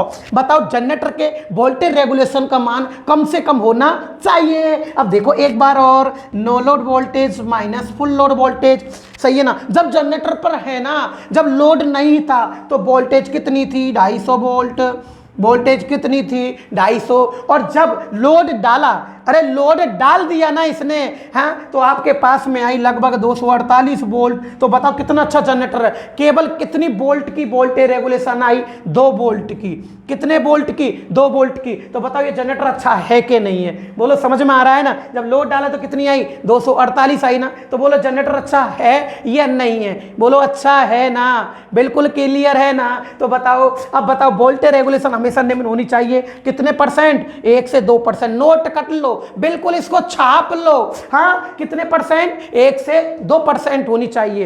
बोलो क्लियर हो गया? अब देखो आदर्श ट्रांस जनरेटर के अंदर वोल्टेज रेगुलेशन क्या होती है? बताओ आदर्श जनरेटर में हमें हानि का मान क्या होता है? शून्य होता है। जब आदर्श जनरेटर में हानि शून्य होगी तो वोल्टेज यहाँ पर फुल प्राप्त होगी। जब फुल वोल्टेज प्राप्त होगी ना, यहाँ पर फुल वोल्टेज प्राप्त होगी ना यहाँ पर, तो बताओ वोल्टेज रेगुलेशन क्या आएगी? 0 वोल्ट। बोलो समझ में आया कि नहीं आया? क्लियर हो गया ना? समझ में आ रहा है ना? अब देखो वोल्टेज रेगुलेशन फटाफट आप इसके स्क्रीनशॉट लो, फटाफट इस पॉइंट का स्क्रीनशॉट ले लो दोस्तों, फटाफट स्क्रीनशॉट ले लिया ना आपने? हाँ जी ले लिया ना? अरे ले लिया ना? न्यूमेरिकल करा दूं इसका मैं फिर, है ना? तो देखो अब देखिएगा, बता दो। अब देखो न्यूमेरिकल क्या कह रहा है, इसका न्यूमेरिकल कराएंगे। वो भी तो जरूरी है ना। देखो क्या कह रहा है न्यूमेरिकल, सुनो अब क्या हो रहा है। अब बताना न्यूमेरिकल क्या कह रहा है इसका। यूँ कह रहा है कि एक डीसी जनरेटर एक डीसी जनरेटर, सही है ना, एक डीसी जनरेटर, सही है ना। एक डीसी जनरेटर में नो लोड पर, कैसे लोड पर, नो लोड पर, सही है ना, नो लोड पर प्रेरित वोल्टेज, नो लोड पर प्रेरित वोल्टेज, प्रेरित वोल्टेज 250 वोल्ट है। बोलो नो लोड पर कितनी वोल्टेज है, 250 वोल्ट है। बोलो क्लियर हो गया ना, समझ में आ गया। यदि सही है ना, यदि इस पर फुल लोड डालने पर, फुल लोड डालने पर, यदि इस पर फुल लोड डालने पर इसकी वोल्टेज, इसकी वोल्टेज, इसकी वोल्टेज है ना, यूपी बिजली बोर्ड टेक्नीशियन 2 के पेपर में आ चुका है। इसकी वोल्टेज घटकर 200 वोल्ट रह जाती है। कितनी रह जाती है, 200 वोल्ट रह जाती है, तो वोल्टेज रेगुलेशन क्या होगी, वोल्टेज रेगुलेशन क्या होगी। अब देखो सही है ना, वोल्टेज रेगुलेशन क्या होगी, आपसे क्वेश्चन पूछा गया है, बताओ। जनरेटर में नो लोड वोल्टेज, जनरेटर में नो लोड वोल्टेज, जब लोड नहीं था तो देखो नो लोड वोल्टेज क्या कह रहा है, नो लोड पर, यानी कि कौन से लोड पर, नो लोड पर। अब देखो नो लोड पर वोल्टेज बताना दोस्तों, बोलो नो लोड पर वोल्टेज कितनी थी, 250 वोल्ट। कितनी थी, 250। तो देखो जब लोड नहीं था तो वोल्टेज 250 वोल्ट, बोलो राइट है ना यहाँ तक। और जब जनरेटर पर फुल लोड डाल दिया तो वोल्टेज कितनी रह गई है, 200 वोल्ट, यानी कि फुल लोड पर वोल्टेज बोलो कितनी है, 200 वोल्ट। बोलो क्लियर हो गया ना, यहाँ तक समझ में आया। बताओ नो लोड पर वोल्टेज कितनी है, 200 वोल्ट, और फुल लोड पर वोल्टेज कितनी रह गई है, 200 वोल्ट, सॉरी। देखो नो लोड पर वोल्टेज कितनी है, 250, जब लोड नहीं था। और फुल लोड पर कितनी है, 200 वोल्ट। वोल्टेज घटेगी फुल लोड पर, जब लोड डालते हैं ना तो वोल्टेज घटती है। अब बताओ वोल्टेज रेगुलेशन का फॉर्मूला होता है, देखो no load voltage minus full load voltage बटे फुल लोड वोल्टेज इंटू 100, यही है ना। देखो एक बार और देखो, no load voltage minus full load voltage बटे फुल लोड वोल्टेज इंटू 100। बताओ नो लोड, जब लोड नहीं था तो वोल्टेज कितनी थी, 250 वोल्ट, सही है ना। तो देखो नो लोड वोल्टेज, बोलो नो लोड वोल्टेज कितनी है, 250 लिख दूँ ना यहाँ पर, देखो मैंने लिख दिया 250 माइनस, सही है। देखो फुल लोड वोल्टेज, जब इस पर फुल लोड डाला है ना आपने तो वोल्टेज कितनी रह गई है, 200, यहाँ पर आप 200 लिखो बटे, अब देखो नीचे भी कौन सी वोल्टेज है, फुल लोड पे वोल्टेज कितनी है, 200 वोल्ट, ये 200 डालो आप लोग, ये है 200 वोल्ट, बोलो सही है ना। इनटू क्या करोगे आप लोग, 100। बोलो समझ में आ रहा है ना यहाँ तक। अब बताओ 250 में से 200 गए तो ऊपर कितना बचा, 50, नीचे कितना है 200, इनटू क्या करोगे 100। बोलो समझ में आ रहा है कि नहीं आ रहा, क्लियर। बोलो 200, 250 में से 200 गए तो कितना बचा, 50, नीचे कितना 200, इनटू कितना 100, परसेंटेज में लेने के लिए। अब देखो 2 जीरो से 2 जीरो गई, सही है ना। अब देखो 50 में कितने का भाग लगेगा, 2 का लगेगा, तो बोलो कितनी परसेंट आएगी, 25% तुम्हारा आंसर होगा। बोलो क्लियर हुआ कि नहीं हुआ, समझ में आया कि नहीं आया, एक बार और समझ लो। बताओ नो लोड, शून्य लोड पर वोल्टेज कितनी है, 250, फुल लोड पर वोल्टेज कितनी है, 200, सही है ना। अब देखो फुल लोड वोल्टेज फिर कितनी है, 200, इनटू क्या आएगा, 100 आएगा। बोलो क्लियर हो गया। बताओ कितनी, ऊपर कितना बचा है, 50, नीचे कितना 200, 2 जीरो से 2 जीरो, 50 में 2 का भाग दोगे तो कितना आएगा, 25%। बोलो यहाँ तक समझ में आ गया। अब देखो इस टाइप का एक क्वेश्चन और आ सकता है, अगर वो आपको चेंज करना चाहेगा ना फंडे को, तो वो क्या चेंज करता है, जो मार्केट में आजकल सबसे ज़्यादा क्वेश्चन आ रहे हैं इस टाइप के, इस टाइप के क्वेश्चन क्या है, तो देखो इस टाइप का एक क्वेश्चन और बनता है, तो देखो इससे ही रिलेटिव बताऊंगा पहले इसको ही। तो देखो एक ऐसे ही बताऊंगा, एक जनरेटर में है, एक जनरेटर में, बोलो सही है ना, कौन से जनरेटर में, एक जनरेटर में, एक जनरेटर में फुल लोड पर, एक जनरेटर में फुल लोड पर, एक जनरेटर में कौन से लोड पर, फुल लोड पर, फुल लोड पर वोल्टेज कितनी है, 200 वोल्ट। अब देखो एक जनरेटर में फुल लोड पर वोल्टेज 200 वोल्ट है। बोलो दोस्तों कितनी वोल्ट है, 200 वोल्ट है। बोलो समझ में आ रहा है ना, कितनी वोल्ट है, 200। यदि 200 वोल्ट है तो 25% वोल्टेज रेगुलेशन पर, 25% वोल्टेज रेगुलेशन पर, 25% वोल्टेज रेगुलेशन पर नो लोड वोल्टेज क्या होगी, ये बोल रहा है। 25% वोल्टेज रेगुलेशन पर नो लोड वोल्टेज क्या होगी, नो लोड वोल्टेज क्या होगी, आपसे ये बोल रहा है। हाँ अब देखो यहाँ पर तो वोल्टेज रेगुलेशन पूछी गई है, ये क्वेश्चन तो ज़्यादातर सब स्टूडेंट कर देते हैं। कंपटीशन लेवल ये बनता है, ये क्या बनता है, तो आपको पता है ना मेरे दोस्तों, ये बताओ आपको दिख रहा होगा, देखना थोड़ा सा भाई, वोल्टेज रेगुलेशन देखो, थोड़ा सा क्वेश्चन करा रहा हूँ मैं अब यहाँ। वोल्टेज रेगुलेशन क्या होती है, no load voltage minus full load voltage का अंतर वोल्टेज रेगुलेशन कहलाता है। का अंतर क्या कहलाएगा, वोल्टेज रेगुलेशन कहलाएगा ना।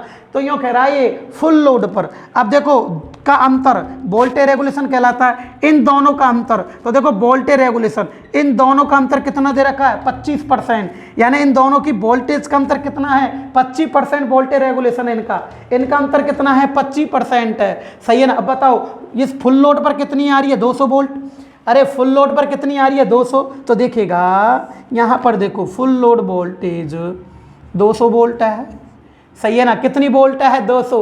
लेकिन यूँ कह रहा है 25% वोल्टेज रेगुलेशन का अंतर आ गया, यानी कि यहाँ से यहाँ तक की वोल्टेज 25%, यानी कि जो ये वोल्टेज है ना जो लोड पे आई है, यह वोल्टेज कितनी कम हुई है, 25%। इसकी अपेक्षा ये जब लोड डाला है तो कितनी वोल्टेज कम आई है, 25% कम आई है। एक बार और देखो मेरे दोस्तों, देखो no load voltage minus full load voltage, यानी कि लोड नहीं है उस समय की वोल्टेज और फुल लोड वोल्टेज का अंतर वोल्टेज रेगुलेशन कहलाता है। समझ में आ रहा है ना, बिल्कुल धीरे धीरे बता रहा हूँ। तो बताओ इन दोनों वोल्टेज का अंतर बोलो कितने परसेंट है, 25%। दोनों का अंतर कितने परसेंट, 25। इसका मतलब जब लोड डाला है वो कितनी वोल्ट आई है, 200 वोल्ट। और ये 200 वोल्ट इस नो लोड की अपेक्षा फुल लोड पर 200 वोल्ट आई है, और कितनी परसेंट कम आई है, 25%। इसकी अपेक्षा जब लोड डाला है ना तो ये कितनी वोल्ट आई, 200 वोल्ट। और 200 वोल्ट का अंतर कितना है, 25%। कितना है, 25%। इसका मतलब 200 वोल्ट है ना जो 25% कम आई है, किसका, नो लोड का। भाई जब लोड डाला है ना तो वोल्टेज घट गई ना। अरे लोड डालने पर वोल्टेज घट चुकी है, और घटी कितनी है, 25%। खुद कह रहा है ना कितने परसेंट, 25%। तो देखो 200 का यानी गुणा 200 का। अब देखो दोस्तों कितने परसेंट, 25। अब देखो जो संख्या परसेंटेज में होती है ना उसमें 100 से भाग दिया जाता है। किससे भाग दिया जाता है, 100 से। अब देखो इसमें 100 से भाग दो, 25% 100 से। बोलो क्लियर हुआ कि नहीं हुआ, समझ में आया कि नहीं आया। इसका मतलब देखो मेरे दोस्तों 2 जीरो से 2 जीरो गई, सही है ना। बोलो 25 दूना 50 वोल्ट आ गया, 25 दूना 50 वोल्ट, सही है ना। एक बार और वापस समझो, वापस बोलो जनरेटर में फुल लोड पर वोल्टेज कितनी है, 200 वोल्ट। यहाँ पे 200 वोल्ट आई है लोड पर, और कितनी परसेंट कम आई है, 25%। इसकी अपेक्षा इसका मान जब तुमने लोड डाला है ना, समझ में, एक बार और, जब आपने लोड डाला है तो लोड डालने पर वोल्टेज घट चुकी है, और ये घटी कितनी है, 25%। एक बार और, अरे घटी कितनी है, 25%। लोड डालने पर घट गई, तो 200 का 25% परसेंटेज में है ये, तो 25/100 लिखेंगे। अगर 5% होता तो 5/100, 10% होता तो 10/100, 25% 25/100, 2 जीरो से 2 जीरो, 25 दूना 50 वोल्ट। इसका मतलब लोड डालने पर इसकी अपेक्षा लोड डालने पर वोल्टेज 200 वोल्ट कितनी कम आई, 50 वोल्ट कम है। फुल लोड पर वोल्टेज 50 वोल्ट घट चुकी है। Regulation no load voltage full load voltage का अंतर कितना है, 25%। 25% का मतलब कितनी, 50 वोल्ट। 25% का कितना, 50 वोल्ट कम हो गई। अगर तुम इसमें नो लोड वोल्टेज याद करोगे तो बताओ यहां पर 200 वोल्ट थी, 200 वोल्ट लोड लगाने पर कितनी कम हुई थी, 200 वोल्ट, 50 वोल्ट कम हुई थी ना। जब 200 में अगर 50 जोड़ दोगे आप लोग तो बताओ तुम्हारी 250 वोल्ट आंसर आएगा कि नहीं आएगा, बोलो समझ में आया कि नहीं आया। तो देखो 250 माइनस 50 200, तो 250 माइनस 200 तो बोलो 50 वोल्ट का वोल्टेज रेगुलेशन है कि नहीं। तो देखो नो लोड पर वोल्टेज कितनी है, 250 वोल्ट। अरे 9 वोल्ट पर देखो 250 वोल्ट आंसर आ गया। बोलो 9 वोल्ट पर कितनी है तुम्हारी, 250 वोल्ट। बोलो तुम्हारी न्यूमेरिकल समझ में आया कि नहीं आया। दोनों न्यूमेरिकल बिल्कुल वोल्टेज रेगुलेशन के क्लियर हुए कि नहीं हुए, बोलो समझ में आया कि नहीं आया। कोई दिक्कत तो नहीं है ना, समझ में आ रहा है ना। चलूँ फिर मैं आगे, तुम कहो तो एक और न्यूमेरिकल करा देता हूं ऐसा, ये तो समझ में आ गया होगा ना। एक और ये करा दूंगा बस, और क्या चाहिए आपको। फिर इसको छापो, स्क्रीनशॉट लो, पहले तो आप स्क्रीनशॉट ले लो। हाँ जी ले लिया ना। अब देखो लाओ दोबारा एक और न्यूमेरिकल करा देता हूं, अब समझ में आएगा, नहीं आएगा तो ये देखो अब आ जाएगा। हाँ जी इसको तो कर लोगे, जी वाड़ा तो हो जाएगा। थोड़ी सी ये लपड़े हैं, इसको करा देता हूं, एक और करा देता हूं, फिर अगला पॉइंट पढ़ा देंगे अपन लोग, ठीक है। अब देखो अब क्या होता है, एक बार और देख लो क्या है, देखने में क्या जा रहा अपना। हाँ तो देखो दोस्तों देखेगा, एक डीसी जनरेटर, एक डीसी जनरेटर में, सही है ना, एक डीसी जनरेटर में, बोलो राइट है ना। एक डीसी जनरेटर में फुल लोड पर, किस पर, फुल लोड पर, बोलो सही है ना। फुल लोड पर वोल्टेज, फुल लोड पर वोल्टेज 400 वोल्ट है। बोलो दोस्तों कितनी वोल्ट है, 400 वोल्ट है। तो अरे सही है ना, कितनी वोल्ट है, 400 वोल्ट है। तो 20% वोल्टेज रेगुलेशन पर, वोल्टेज रेगुलेशन पर, सही है ना, वोल्टेज रेगुलेशन पर 20% वोल्टेज रेगुलेशन पर शून्य लोड वोल्टेज का मान क्या होगा, शून्य लोड वोल्टेज का मान, सही है ना, क्या होगा, यही बात है ना, मान क्या होगा। देखो अब समझाते हैं आपको क्या होगा। अब बताओ, देखो आराम से समझना। बोलो वोल्टेज रेगुलेशन का फॉर्मूला होता है, बोलो no load voltage minus full load voltage, सही है ना। अब बताओ आप लोग यूँ कह रहा है ये कि इसका अंतर वोल्टेज रेगुलेशन होता है। अब ये दोनों का अंतर कितना आया है, 20%। अरे कितना आया, 20% आया है ना। अरे सही है ना। अब बताओ लोड डालने पर, क्या लोड डालने पर वोल्टेज कितनी है, 400 वोल्ट। अरे सही है ना, बताओ लोड डालने पर वोल्टेज कितनी है, 400 वोल्ट। और अंतर यानी कितनी घट गई, 20%। अरे लोड डालने पर वोल्टेज, यहाँ पे लोड पे कितनी आई है, कितनी वोल्ट आई है, 400 वोल्ट। और कितनी घट गई है, कितनी घट गई है माइनस में, कितनी घट गई, 20%। कौन सी, 400 वोल्ट घट गई ना। यहाँ से चली यहाँ आने पर, जैसे इस पे लोड डाला तो कितनी वोल्ट आई, 400 वोल्ट। कितनी घट गई, 20% घट चुकी है, सही है ना। तो देखो बस 400 का कितने परसेंट है, 20%। बोलो 400 का यानी गुना होता है 20% है, तो 20 में देखो परसेंटेज है, तो किससे भाग दोगे आप लोग, 100 से, 2 जीरो से 2 जीरो, सही है ना दोस्तों, सही है ना। बताओ 4 दूनी 8, बोलो कितनी वोल्ट आई, 80 वोल्ट। अरे कितनी आई, 80 वोल्ट। इसका मतलब फुल लोड डालने पर, फुल लोड डालने पर कितनी कम हो गई वोल्टेज, 80 वोल्ट कम हो गई। अरे फुल लोड डालने पर वोल्टेज कितनी कम हुई है, 80 वोल्ट कम होगी। किसकी अपेक्षा, नो लोड की अपेक्षा कम हुई है ना, लोड डालने पर। बस as a simple no load voltage. अब देखो नो लोड वोल्टेज ये कितनी कम हुई, 80, 80 तो कम आई है, तो 80 में जोड़ दो, नो लोड की आ जाएगी। तो देखो 80 यानी कि 80 प्लस 400, सही है ना, बराबर 480 वोल्ट। बोलो आंसर आया कि नहीं आया। इसका मतलब 480 वोल्ट तो यहाँ थी नो लोड पर, सही है ना। अरे सही है ना। और फुल लोड पे कितनी आई? 400। फुल लोड पे कितनी आई? 400। दोनों का अंतर वोल्टेज रेगुलेशन कहलाता है। दोनों का अंतर कितना है? 80 वोल्ट।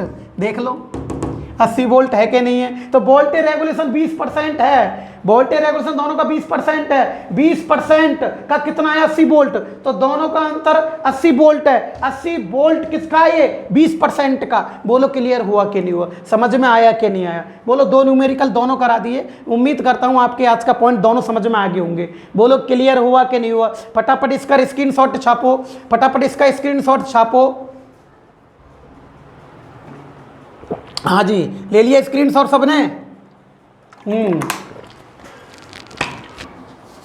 ले लिया। अगला पॉइंट पढ़ा दूं फिर मैं। अब देखो, अब आओ तुम मैदान में। अब देखना पॉइंट अगला होता है, आज वोल्टेज रेगुलेशन समझ में आ गया और तुम्हारा क्रांतिक प्रतिरोध समझ में आ गया ना। अब देखो अगला पॉइंट होता है डीसी जनरेटर की दक्षता, efficiency of the DC generator, यानी कि डीसी जनरेटर की दक्षता। अब देखो डीसी जनरेटर की दक्षता क्या होती है, अच्छे से देखना आप लोग, है ना। तो देखो डीसी जनरेटर की, देखना डीसी जनरेटर की,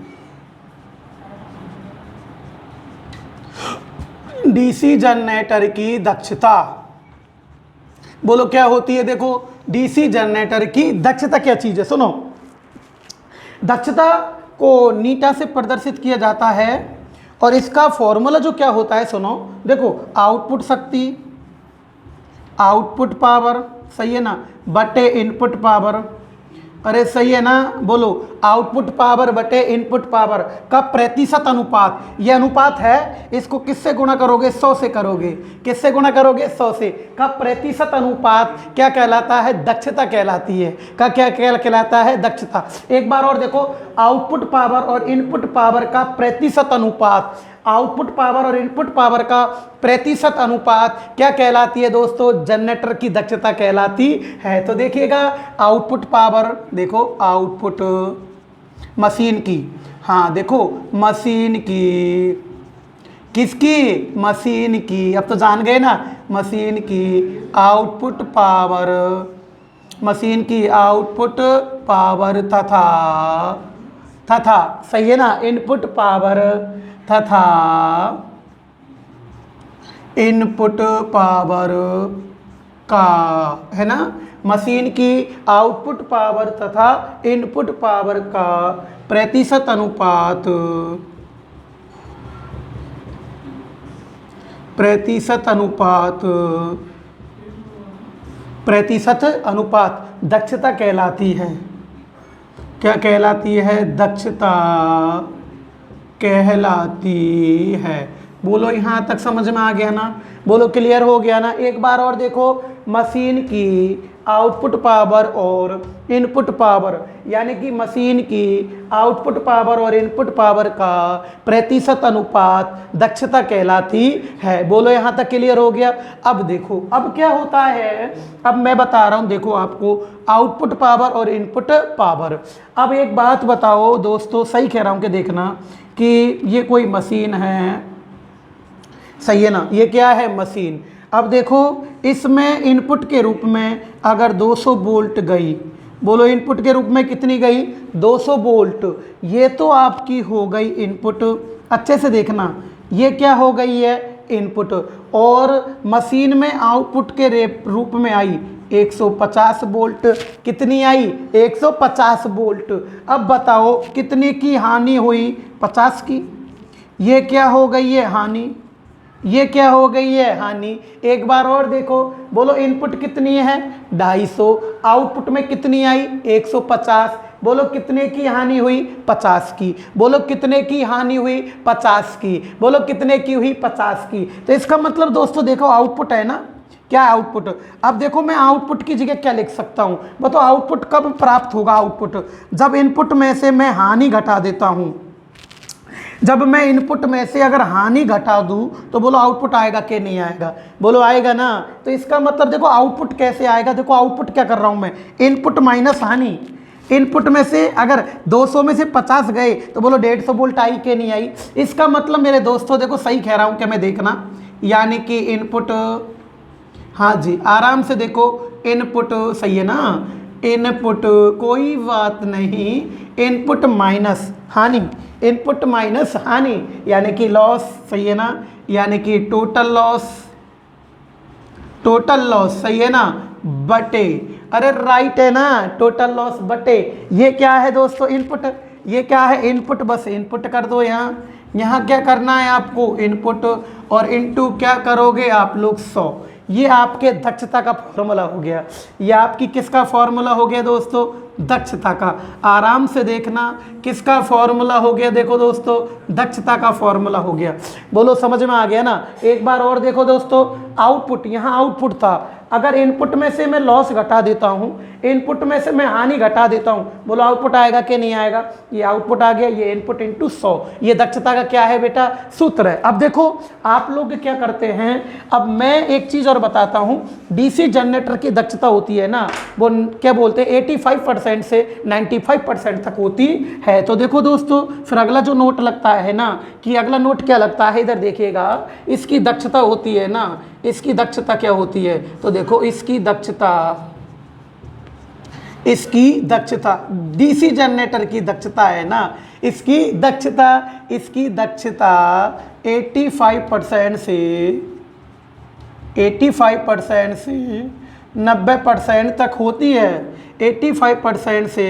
90% तक होती है, बोलो क्लियर है ना, कितनी होती है, 90% तक होती है। अब देखो मेन पॉइंट क्या आता है, अब जब मेन पॉइंट होता है, इसके बारे में देखना आप लोग, अच्छे से देखना, अच्छे से समझना कि डीसी जनरेटर अधिकतम दक्षता पर कब कार्य करता है, डीसी जनरेटर अधिकतम दक्षता पर कब कार्य करता है, जब कार्य करेगा, कई बार क्वेश्चन पेपर में आ चुका है कि जब इस मशीन के अंदर वेरिएबल लॉस यानी कि परिवर्तन हानि और स्थिर हानि एक दूसरे के बराबर हो जाती है, तो यह अधिकतम दक्षता पर कार्य करता है।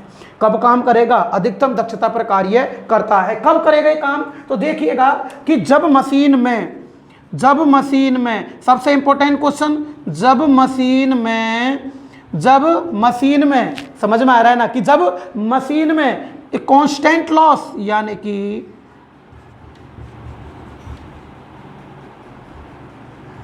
कांस्टेंट लॉस यानी कि स्थिर हानि बराबर परिवर्तित हानि, या वेरिएबल लॉस, पहले परिवर्तनशील लिखेंगे,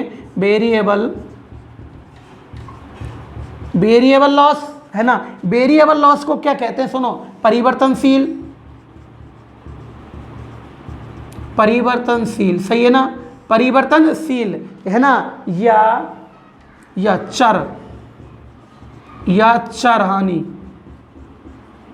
चर हानि, सही है ना, बोलो दोस्तों, परिवर्तनशील या चर हानि यानी कि वेरिएबल लॉस यानी कि परिवर्तनशील या चर हानि का मान,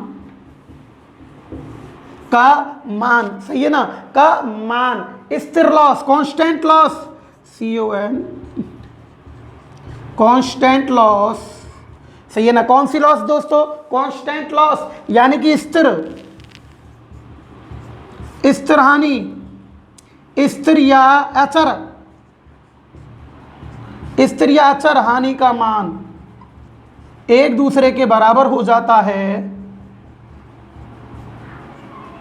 हानि का मान एक दूसरे के बराबर हो जाता है, एक दूसरे के बराबर हो जाता है, एक दूसरे के क्या हो जाता है, बराबर हो जाता है, बराबर हो जाता है, तो यह जनरेटर, सबसे इंपॉर्टेंट, यह जनरेटर अधिकतम दक्षता पर कार्य करता है, यह जनरेटर अधिकतम दक्षता पर कार्य करता है, दक्षता पर कार्य करता है। अब देखो मेरे दोस्तों किस पर काम करेगा ये, अधिकतम दक्षता पर।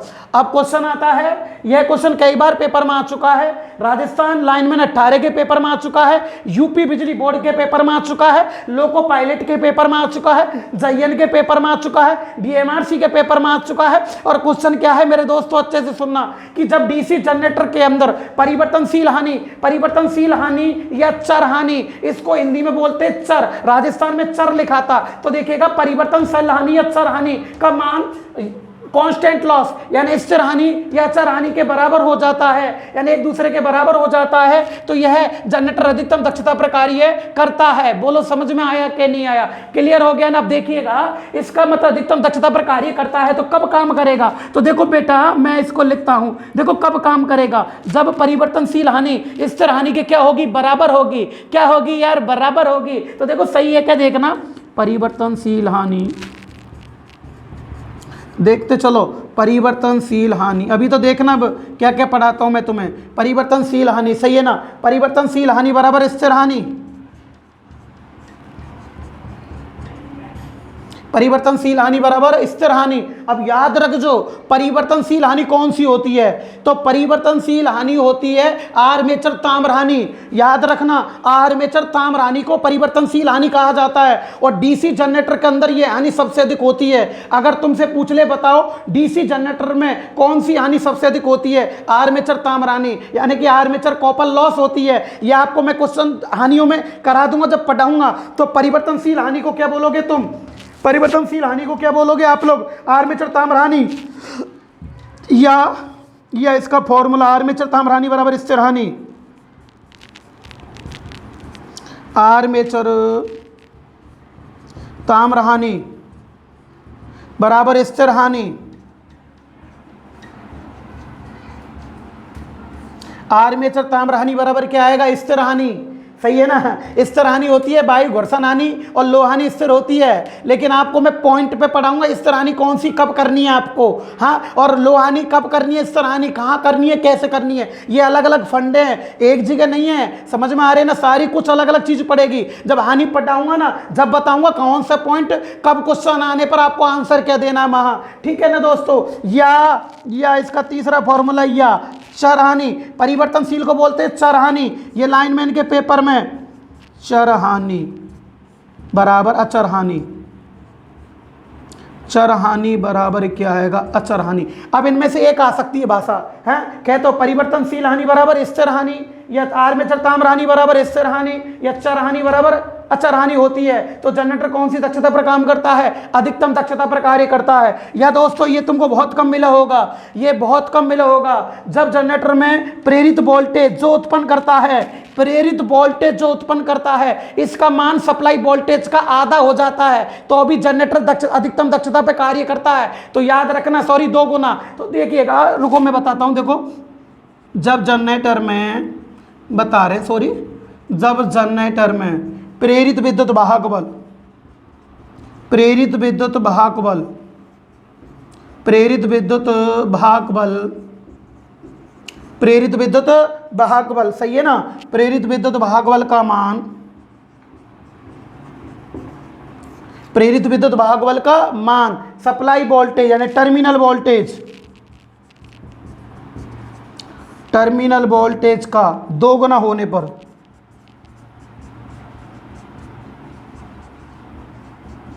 2 गुना होने पर, सही है ना? सप्लाई टर्मिनल वोल्टेज का 2 गुना होने पर वह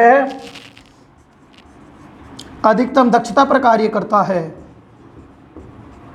वह अधिकतम दक्षता पर कार्य करता है, अधिकतम दक्षता पर कार्य करता, अच्छे से सुनना, कार्य करता है। ये वेरी मोस्ट, हाँ, कि प्रेरित विद्युत वाहक बल, देखो दिख रहा है कि अच्छे से देखना यार, इसको देखो, यानी कि प्रेरित विद्युत वाहक बल ई का मान सप्लाई वोल्टेज का 2 गुना हो जाता है। सप्लाई वोल्टेज का क्या हो जाता है? 2 गुना। याद रखना, जब प्रेरित विद्युत वाहक बल का मान सप्लाई वोल्टेज का क्या हो जाता है? 2 गुना हो जाता है। क्या हो जाता है? 2 गुना। तो देखो E बराबर V इंटू 2, सही है क्या? E बराबर V इंटू 2, यानी कि जब प्रेरित विद्युत वाहक बल का मान सप्लाई वोल्टेज का 2 गुना हो जाता है। सप्लाई वोल्टेज का कितने गुना?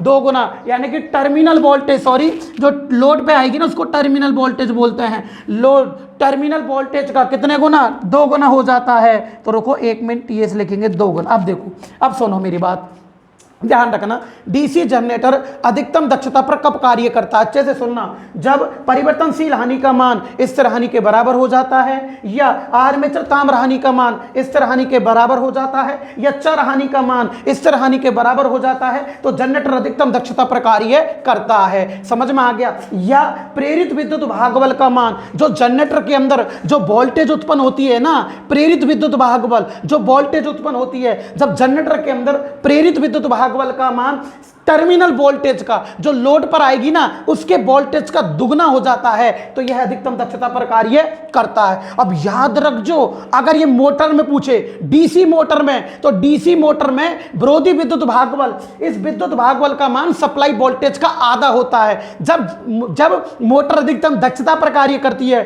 तो मोटर में उल्टा है। तुमको यही समझा देता हूं, थोड़ा याद रखना। अगर ये डीसी मोटर आती है ना, डीसी मोटर, कौन सी मोटर, डीसी मोटर, तो डीसी मोटर में याद रख, जो ईएमएफ का मान सप्लाई वोल्टेज का आधा, हाँ सप्लाई वोल्टेज का आधा होगा ना, तो यह अधिकतम दक्षता पर कार्य करती है। डीसी मोटर में जब विरोधी विद्युत भागबल का मान सप्लाई वोल्टेज का आधा होगा, तो यह अधिकतम दक्षता पर कार्य करती है। और डीसी जनरेटर में जस्ट उल्टा होता है। डीसी जनरेटर में जस्ट क्या होता है, उल्टा होता है। जब ईएमएफ का मान टर्मिनल वोल्टेज का 2 गुना, तो जनरेटर में टर्मिनल वोल्टेज का 2 गुना होगा, और मोटर में टर्मिनल विरोधी विद्युत भागबल का मान टर्मिनल वोल्टेज का आधा होगा। बोलो समझ में आ गया ना। तो देखो डीसी मोटर में तो क्या होगा दोस्तों, आधा। अरे डीसी मोटर में क्या होगा, आधा, और जनरेटर में क्या होगा, 2 गुना। बोलो समझ में आ गया ना। यही लिख दूं कि इसको, तो लो यहाँ दिख भी नहीं रहा है, समझ में आ रहा है ना। अब देखो थोड़ी बता देता हूँ, तुम्हें याद कर लेना, फिर डीसी मोटर पढ़ाऊंगा जब याद हो जाएगा। एक बार और सुनो वापस। डीसी मोटर होती है ना, तो डीसी मोटर में बैक ईएमएफ का मान सप्लाई वोल्टेज का आधा होता। बैक ईएमएफ का मान, देखो दोबारा देखो, सप्लाई वोल्टेज का क्या होता, आधा होता। मैं बोर्ड पर बार बार लिखाता हूँ, लड़के के समझ में आए। बैक ईएमएफ का मान सप्लाई वोल्टेज का आधा होता, तो मोटर अधिकतम दक्षता पर कार्य करती। यह क्वेश्चन यूपी बिजली बोर्ड के पेपर में आ चुका है कि एक डीसी मोटर की सप्लाई वोल्टेज 200 वोल्ट है, यदि वह अधिकतम दक्षता पर कार्य कर रही है, तो विरोधी विद्युत भागबल का मान क्या होगा। तो बोलो सप्लाई वोल्टेज 200 वोल्ट है, अधिकतम दक्षता पर सप्लाई वोल्टेज का आधा विरोधी विद्युत भागबल होगा। जब 2 का भाग दोगे ना, तो बोलो 100 वोल्ट आंसर आएगा कि नहीं आएगा। बोलो क्लियर हो गया। ये कंडीशन किस में होगी, डीसी मोटर में, जब पढ़ाऊंगा ना, जब समझाऊंगा। और ये कंडीशन किस में है, जनरेटर में। बोलो क्लियर हो गया। तो डीसी जनरेटर के अंदर अधिकतम दक्षता पर विरोधी विद्युत भागबल यानी कि प्रेरित वोल्टेज का मान टर्मिनल वोल्टेज का 2 गुना होता है। बोलो क्लियर हो गया। चारों कंडीशन याद दोगी ना। बोलो जनरेटर की दक्षता कितनी होती है, 85 से 90%। बोलो क्लियर है ना। फिर इसके फटाफट क्वेश्चन करेंगे अपन, तो उतारो फटाफट स्क्रीनशॉट लो।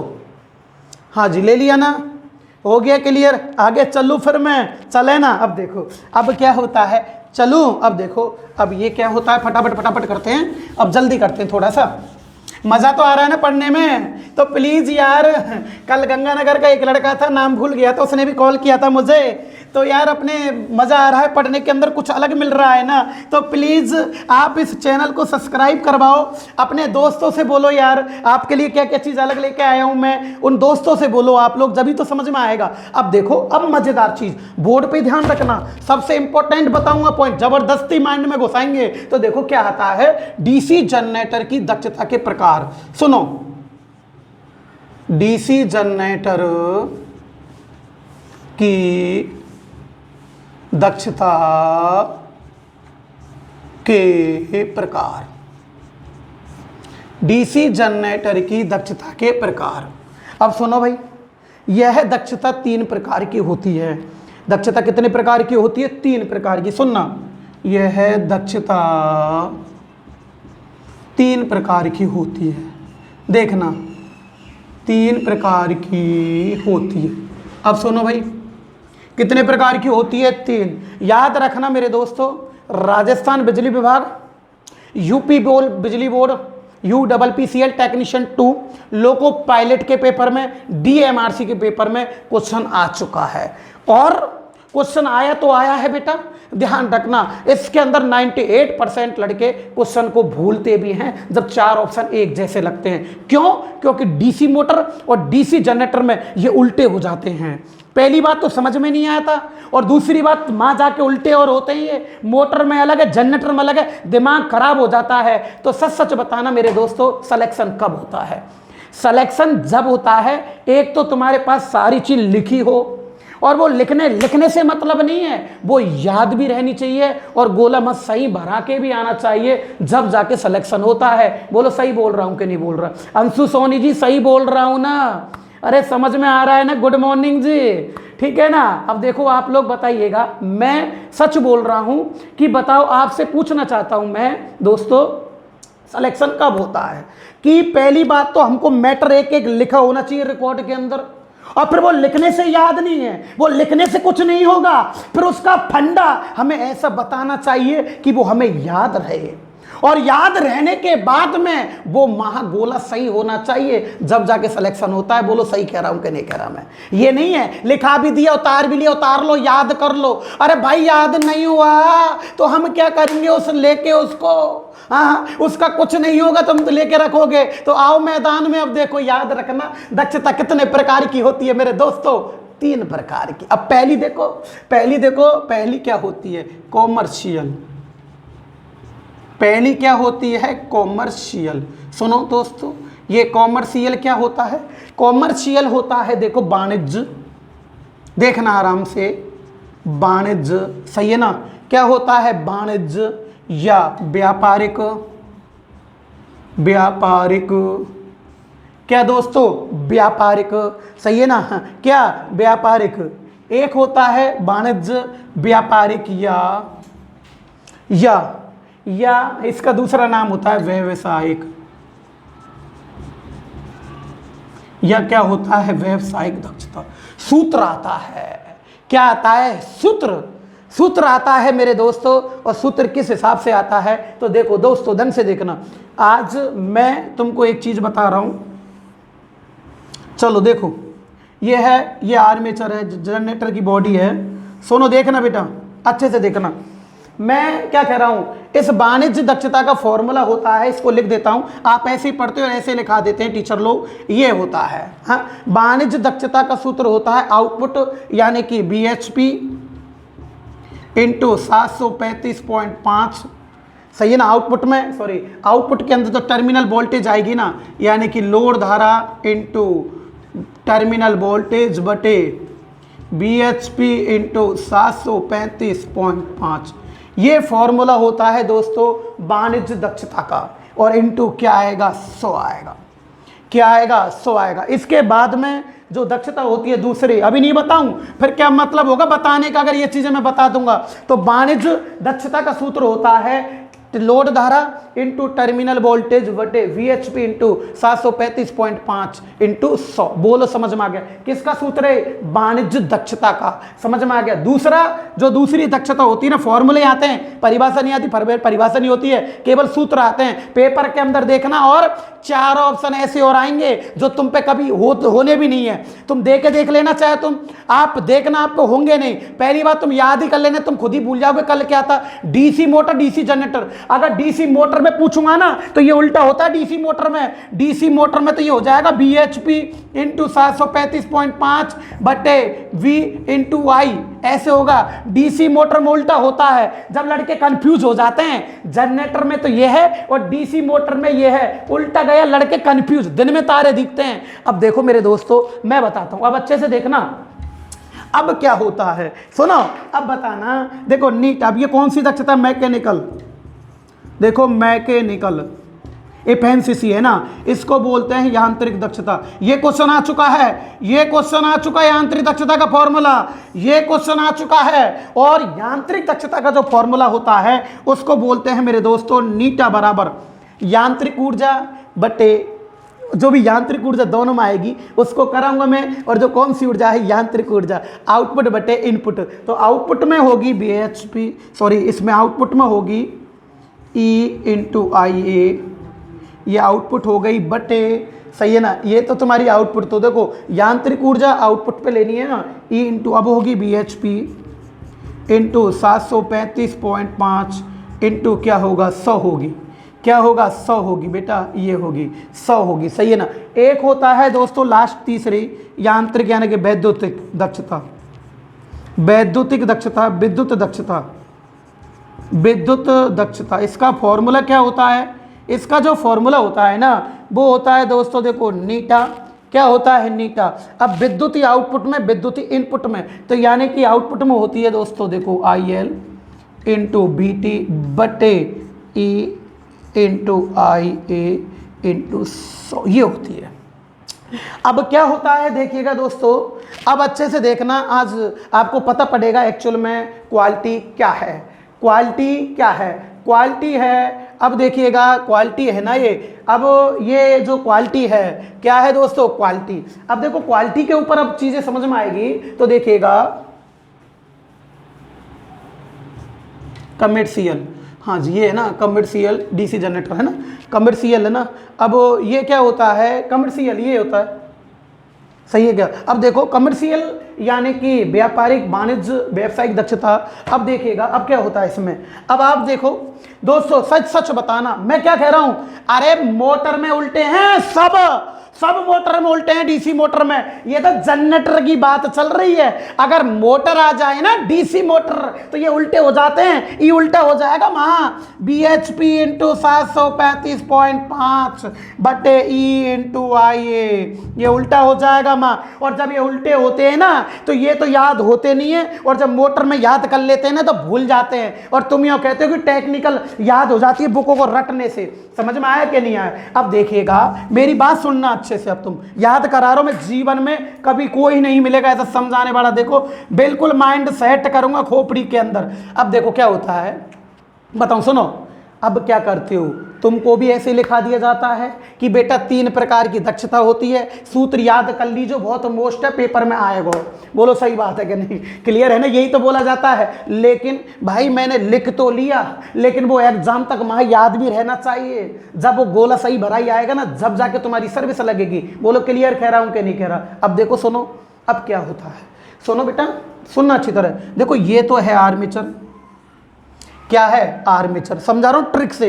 ये आर्मेचर 2 बार समझाऊंगा, अच्छे से देखना, याद करने का फंडा है ये, मेरा खुद का बनाया हुआ है, कोई किताब में थोड़ी चीजें लिख रही है, किताब में थोड़ी लिखते हैं इनको। हाँ ये तो आर्मेचर है। आर्मेचर किस पे लगा होता है, शाफ्ट पर बेटा, शाफ्ट पर। अब बताओ जब प्राइम मूवर के द्वारा शाफ्ट को घुमाया जाता है, शाफ्ट को घुमा रहे हो, ब्रेक हॉर्स पावर, शाफ्ट पर जो शक्ति प्राप्त होती है घुमाव, बी से बाहर, अरे बी से बाहर BHP, जो शाफ्ट पर जो शक्ति प्राप्त होती है घुमाव शक्ति, BHP जो शाफ्ट पर जो घुमाव शक्ति प्राप्त होती है। और मैंने कई बार बता दिया, जो चीज घूमती है ना उसे मैकेनिकल यांत्रिक ऊर्जा कहा जाता है, जो चीज घूमती है उसे यांत्रिक ऊर्जा कहा जाता है। ऐसे घूम रही है चीज, तो देखो इस पर जब तुमने शाफ्ट को घुमाया, प्राइम मूवर की सहायता से घुमाया, तो इस पर जो शाफ्ट पर जो शक्ति थी ना वो थी BHP इंटू, और एक BHP बराबर होता है 735.5 वाट होता है। बोलो समझ में आ गया ना, तो बोलो एक BHP बराबर 735.5। बोलो यहां तक समझ में आ गया, घूम गया ना। अब देखो जैसे ये घूमा है तो ये तो इनपुट दे दी, तो जो बताओ जनरेटर को हमेशा शाफ्ट के द्वारा घुमाते हो ना, जैसे ही तुमने इसको घुमाया है तो ये तो इनपुट ऊर्जा हो गई। और देखो आर्मेचर में चुंबकीय बल रेखाएं कटने के कारण, आर्मेचर में चुंबकीय बल रेखाएं कटने के कारण, आर्मेचर में चुंबकीय बल रेखाएं कटने के कारण, इसमें आर्मेचर के अंदर जो विद्युत भाग बल उत्पन्न होता है उसे तो ई बोलेंगे, क्या बोलोगे ई। और जो इसके अंदर करंट आती है आर्मेचर में उसे बोलोगे आर्मेचर धारा। बोलो ये समझ में आया कि नहीं आया, एक बार और। आर्मेचर में जो विद्युत भाग बल उत्पन्न होता है उसे बोलेंगे ई, और इसके अंदर जो करंट आती है उसे बोलते हैं आर्मेचर धारा। समझ में आ गया यहाँ तक सर्किट। अगला होता है ये लोड पर। अब मेरे दोस्तों देखो, लोड पर जो वोल्टेज आती है ना उसे बोलते हैं टर्मिनल वोल्टेज VT, क्या बोलते हैं टर्मिनल वोल्टेज VT। और इस लोड पर जो करंट आती है ना उसे बोलते हैं IL, लोड धारा। बोलो समझ में आया कि नहीं आया। एक बार और, जब आपने जनरेटर को घुमाया है ना मेरे दोस्तों, जनरेटर को आप लोगों ने घुमाया है तो शाफ्ट को यहाँ पर घुमाया है, शाफ्ट पर जो घुमाव शक्ति प्राप्त होगी उसे बोलते हैं bhp।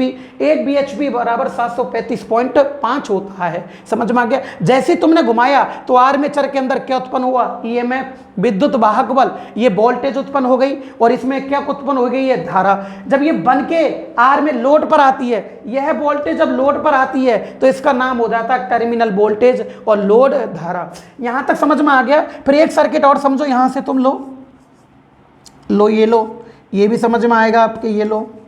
अब देखो यहाँ पर, अब ये आ जाओ यहाँ पर, ये आ गए यहाँ और यहाँ लगा दो आप लोग लोड। अब देखो, अब बताओ आर्मेचर में जो उत्पन्न हो रही है उसे बोलेंगे ई, यानी कि विद्युत वाहक बल उत्पन्न हो गया, ईएमएफ। इसकी इकाई वोल्टेज होती है और इसके कारण क्या उत्पन्न हुई है? करंट, आर्मेचर धारा। अब ये दोनों चीज यहां से चली, इसमें से निकलकर वाइंडिंग में होती हुई लोड पर आ गई। जो वोल्टेज बनी है ना, इसे बोलते हैं प्रेरित विद्युत वाहक बल, यानी कि प्रेरित वोल्टेज। क्या बोलते हैं? प्रेरित वोल्टेज। जब ये वोल्टेज बनी है ना, इसे बोलते हैं प्रेरित वोल्टेज, प्रेरित विद्युत वाहक बल, और इसके कारण करंट उत्पन्न हुई है। और जब ये वोल्टेज और ये धारा, ये विद्युत सप्लाई जब ये लोड पर आ जाती है तो इसे बोलते हैं टर्मिनल वोल्टेज और लोड धारा। बोलो क्लियर हो गया? तो जो लोड पर प्राप्त होती है उसे टर्मिनल वोल्टेज लोड धारा बोला जाता है। बोलो समझ में आ गया सर्किट? अब देखो, अब देखना, याद कराता हूं। देखो व्यापार, क्या दोस्तों? व्यापार। अब मैं बताता हूं, देखो आउटपुट बटे इनपुट इनटू 100, ये आपकी दक्षता का फॉर्मूला होता है, सही है ना? अब देखो आउटपुट, अब देखो व्यापार करना, व्यापार करते हैं उस जनरेटर का जो हमारे घरों में मिलता है, उसको ही खरीदते हैं, उसको ही बेचते हैं। तो उस जनरेटर का क्या काम होता है? सुनो, उस जनरेटर का काम क्या होता है? हम शाफ्ट लेते हैं और शाफ्ट को प्राइम मूवर के द्वारा घुमाया जाता है। जो व्यापार करते हैं वही जनरेटर कौन से हैं? जो हम घरों में यूज लेते हैं। तो जैसे तुम उसको घुमाओगे, जैसे ही आप लोगों ने उसको घुमाया, सच बताओ, वो शाफ्ट को तुमने घुमाया है, वो कौन सी ऊर्जा हो गई? इनपुट।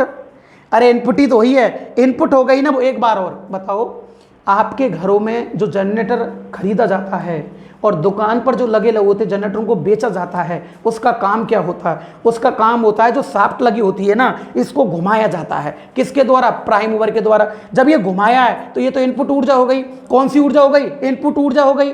तो इनपुट ऊर्जा शाफ्ट पर ये रही। हाँ, तो इनपुट कहाँ आता है? नीचे। इनपुट कहाँ आता है? नीचे। तो नीचे क्या आएगा इनपुट के रूप में? bhp into 735.5। तो देखो bhp इंटू 735.5, सही है। और जैसे ही तुमने आउटपुट आया तो आउटपुट में उस जनरेटर के द्वारा हमें लोड पर सप्लाई प्राप्त होती है। एक तो लोड पर जो सप्लाई प्राप्त होती है उसे बोलते हैं टर्मिनल वोल्टेज और लोड धारा। तो देखो टर्मिनल वोल्टेज और लोड धारा, ऐसे कर लो चाहे, टर्मिनल वोल्टेज और लोड धारा। बताइए सूत्र याद हुआ कि नहीं हुआ? पागलों, मैं तो तुम्हें याद करा रहा हूं, कोई याद नहीं कराता ऐसे इनको। एक बार और बोलो, व्यापार करना, बेचना, उसका क्या काम होता है? शाफ्ट को घुमाओ, वो यांत्रिक ऊर्जा हो गई, इनपुट के रूप में हो गई ना। उसे इनपुट कहाँ आता है? नीचे। तो नीचे क्या लिखोगे? bhp into 735.5। अब हमें लोड पर उस जनरेटर ने एक तो वोल्टेज दिए, करंट दिए, तो लोड पर जो वोल्टेज आती है उसे बोलते हैं टर्मिनल वोल्टेज और जो धारा होती है उसे लोड धारा। बोलो क्लियर हो गया? ये फॉर्मूला आपको याद हो गया है? बोलो समझ में? 2-2 3-3 बार देखना, बार-बार में समझना। अब देखो, इसके बाद आती है मैकेनिकल। मैकेनिकल क्या चीज होती है? मैकेनिकल, ये मेन है। मैकेनिकल का मतलब होता है घुमाव ऊर्जा। घुमाव ऊर्जा उसे मैकेनिकल कहा जाता है। जो घूमती है उसे घुमाव ऊर्जा कहा जाता है। अब देखो, इसके अंदर दो चीज घूम रही है। एक तो घूम रही है मेरे दोस्तों शाफ्ट, एक तो शाफ्ट घूम रही है ना, हाँ, और एक घूम रहा है आर्मेचर। बोलो सही बात है कि नहीं? बोलो, एक कौन घूम रही है? शाफ्ट, और एक कौन घूम रहा है? आर्मेचर। बस घुमाव ऊर्जा ही लेनी है। क्यों? क्योंकि नाम ही क्या? मैकेनिकल।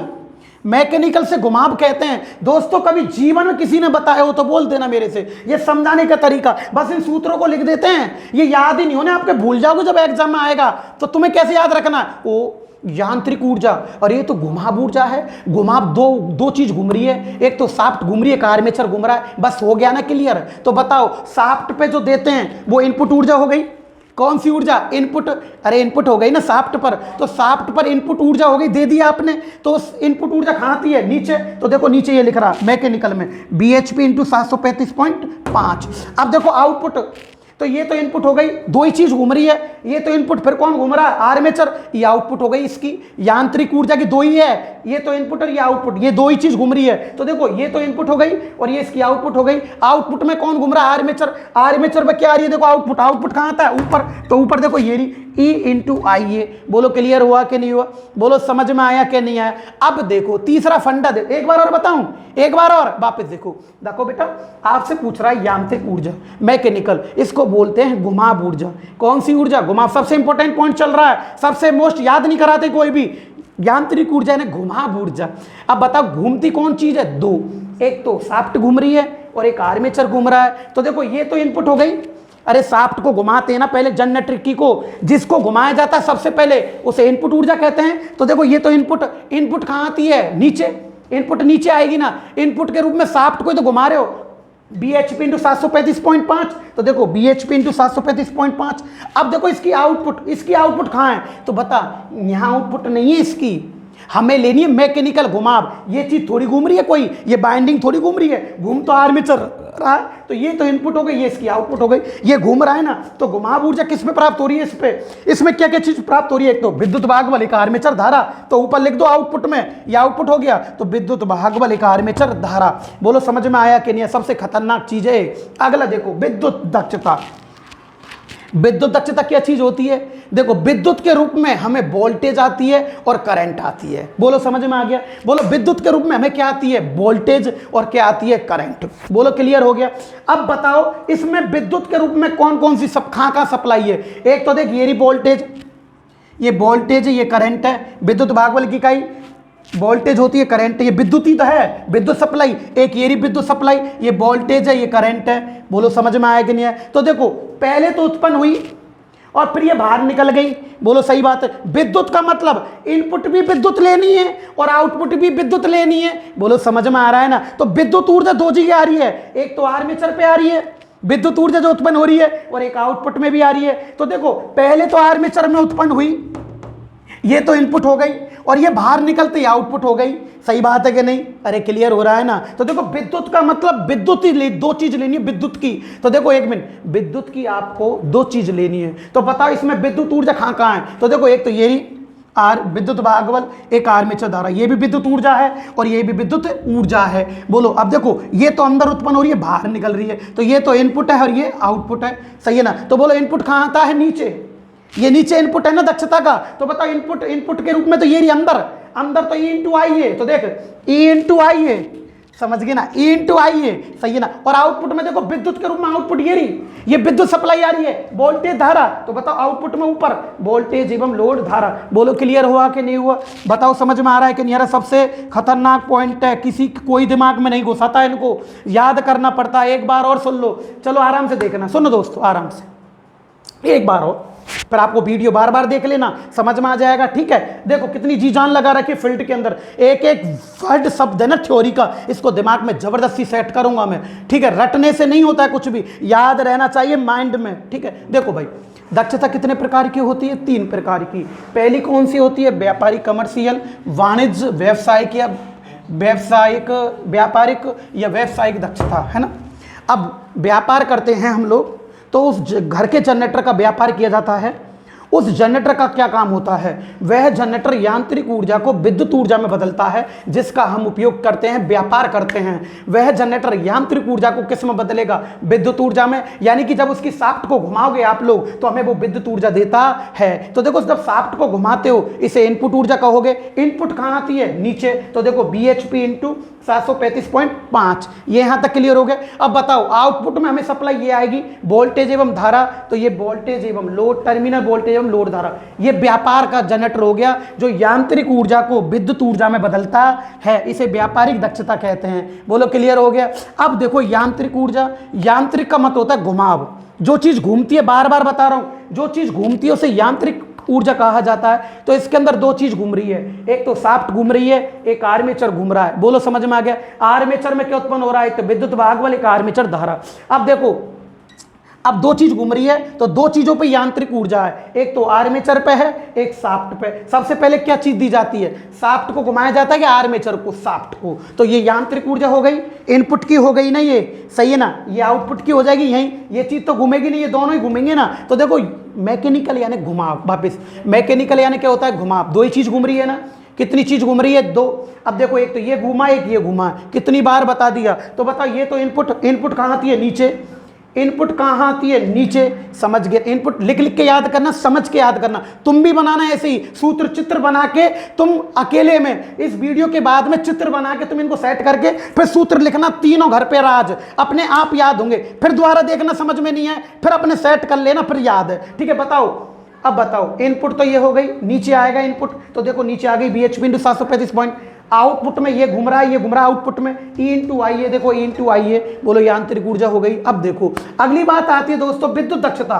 कौन सी दक्षता, विद्युत दक्षता। ये विद्युत दक्षता क्या बला है, ये देखो विद्युत दक्षता। देखो इनपुट में भी विद्युत और आउटपुट में भी विद्युत। देख आउटपुट में तो ये आ रही विद्युत और इनपुट में ये उत्पन्न हो रही है आर्मेचर में। अरे सही है ना।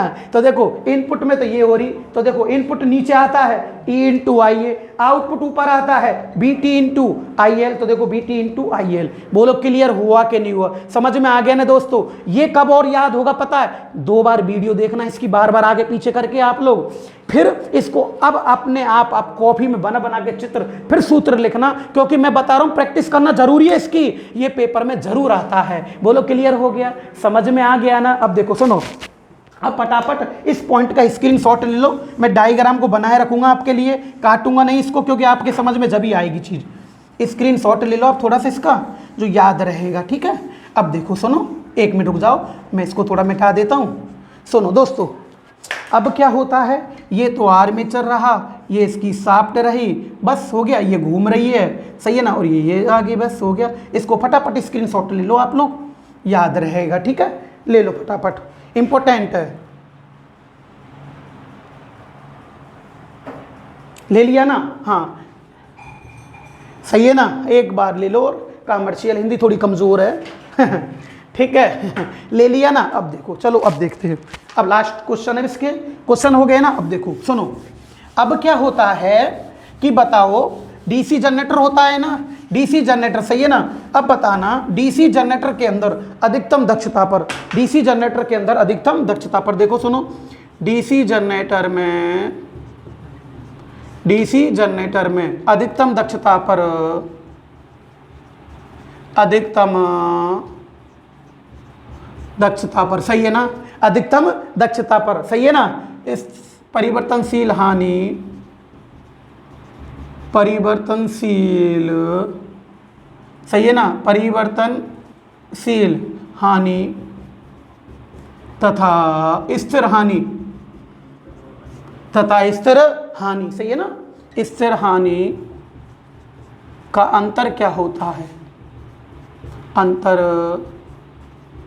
क्या होता है, ऐसे क्वेश्चन है, सही है ना। अंतर क्या होता है, तो बताओ, मैंने बताया जब जनरेटर अधिकतम दक्षता पर कार्य करता है, सही है ना, जब जनरेटर अधिकतम दक्षता पर कार्य करता है, तो देखो परिवर्तनशील हानि, अभी बताया था, परिवर्तनशील हानि, शील हानि बराबर स्थिर हानि, यानी कि परिवर्तनशील हानि और स्थिर हानि का मान एक दूसरे के बराबर हो जाता है। जब एक दूसरे के बराबर हो गया, कौन सी दक्षता पर, अधिकतम दक्षता पर, जब एक दूसरे के बराबर हो जाता है, माना ये 10 वाट है तो ये भी कितनी आएगी, 10 वाट।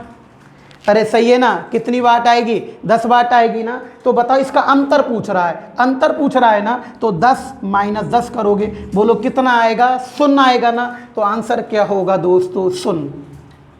क्या होगा दोस्तों, 0। यहाँ तक कंप्लीट हो गया, सही है ना। और देखो ऐसे भी क्वेश्चन आ सकता है पेपर के अंदर कि बताओ, एक डीसी जनरेटर में परिवर्तनशील हानि और स्थिर हानि का अंतर 0 है, तो वह कितनी दक्षता पर काम करेगा, अधिकतम दक्षता पर काम करेगा। 2 क्वेश्चन हो गए ना। अब देखो डीसी जनरेटर में, डीसी जनरेटर में अधिकतम दक्षता पर, अधिकतम दक्षता पर, सही है ना, अधिकतम दक्षता पर परिवर्तनशील हानि, परिवर्तनशील हानि। अरे मजा आ रहा है ना, कितने खतरनाक पॉइंट है। तथा स्थिर हानि, तथा स्थिर हानि, ये सारी चीज़ लिख रखी है आपने, मानता हूँ, लेकिन याद रहना भी जरूरी है। वो स्थिर हानि का अनुपात क्या होता है, अनुपात पूछ ले, क्या पूछ ले बेटा, अनुपात क्या होता है। यहाँ लड़के कंफ्यूज होते हैं, क्या पूछ ले, अनुपात पूछ ले, क्या पूछ ले, अनुपात पूछ लेना आपसे। तो बताओ, देखो अनुपात बटे में होता है, तो देखो परिवर्तनशील हानि, शील हानि, और ये कौन सी, स्थिर हानि। अरे कौन सी हानि, स्थिर हानि, सही है ना, कौन सी हानि, स्थिर हानि। ये परिवर्तनशील हानि और ये स्थिर हानि है। जब दोनों का मान अधिकतम दक्षता पे दोनों का मान क्या होता है दोस्तों, बराबर। तो देखो अगर 10 ये तो 10 ही ये आएगी, तो बराबर एक आएगा अनुपात। तो देखो याद रखना, अगर अंतर पूछे, अंतर तो शून्य होगा, और अगर अनुपात पूछ ले, क्या पूछ ले, अनुपात, अगर अनुपात पूछ ले तो क्या आएगा दोस्तों, इकाई आएगा ना, क्या आएगा, इकाई आएगा ना। तो आंसर क्या होगा मेरे दोस्तों, इकाई। बोलो समझ में आ रहा है कि नहीं आ रहा, क्या होएगा मेरे दोस्तों, इकाई होएगा ना। बोलो समझ में आया कि नहीं आया, क्लियर हुआ कि नहीं हुआ, क्लियर हो गया ना। अब देखो लास्ट क्वेश्चन, देखो डीसी जनरेटर में, डीसी जनरेटर में अधिकतम दक्षता पर, अधिकतम दक्षता पर, अधिकतम दक्षता पर परिवर्तनशील हानि, परिवर्तनशील हानि, सही है ना, परिवर्तनशील हानि यदि 50 वाट होती है, कितने वाट होती है, 50 वाट होती है, तो स्थिर हानि कितने वाट होगी, स्थिर हानि कितने वाट होगी, कितने वाट होगी।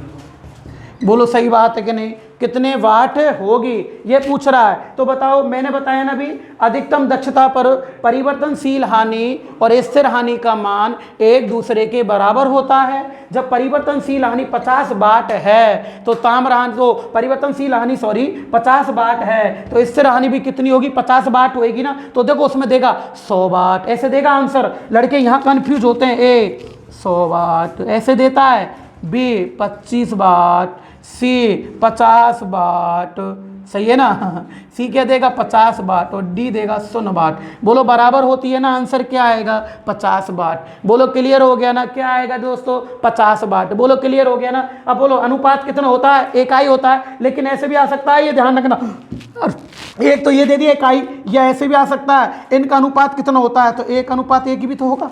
क्यों, क्योंकि दोनों का मान बराबर है ना। कैसे दोस्तों, देखो 10/10, 10 एकम 10 और 10 एकम 10, सही है ना। तो 1:1 आएगा कि नहीं आएगा, और दोनों का जब 1 में 1 का भाग दोगे तो 1 आ जाएगा। तो चल लास्ट फाइनल पूछ ले, इकाई होता है। अगर वैसे दे रखा है अनुपात, तो ऐसा आएगा, देखो ए कैसे आएगा, देखो या देखो यहीं लिख देता हूँ, ए 1:1, बी 1:2, सी 1:3 और डी 2:1। बोलो आंसर क्या आएगा दोस्तों, 1:1 आएगा ना। बोलो समझ में आ गया क्लियर, ये इकाई होता है ना। तो दोस्तों फटाफट इसका स्क्रीनशॉट लो आप लोग। हाँ जी, ले लिया आपने।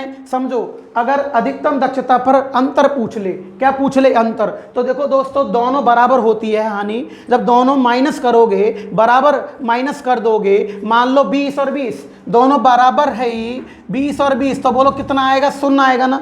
अगर अनुपात पूछ ले, क्या पूछ ले, अनुपात अनुपात पूछ ले, याद रखना 20/20, 1/1। बोलो सही है ना, 1:1, या 1 में 1 का भाग दोगे ना। जब 1 में 1 का भाग दोगे तो कितना आएगा, 1 इकाई आएगा, या 1:1। बोलो क्लियर हो गया। अब बताओ, अधिकतम दक्षता पर परिवर्तनशील हानि कितने वाट है, 50 वाट है। कितने वाट है, 50 वाट। यदि इसको स्थिर हानि कितने वाट होगी, अधिकतम दक्षता पर दोनों बराबर होती है, ये 50 वाट है, तो ये भी कितनी होगी, 50 वाट। बोलो क्लियर हुआ कि नहीं हुआ। ठीक है दोस्तों, हाँ जी दोस्तों, अब आज आपकी यही क्लास कंप्लीट होती है।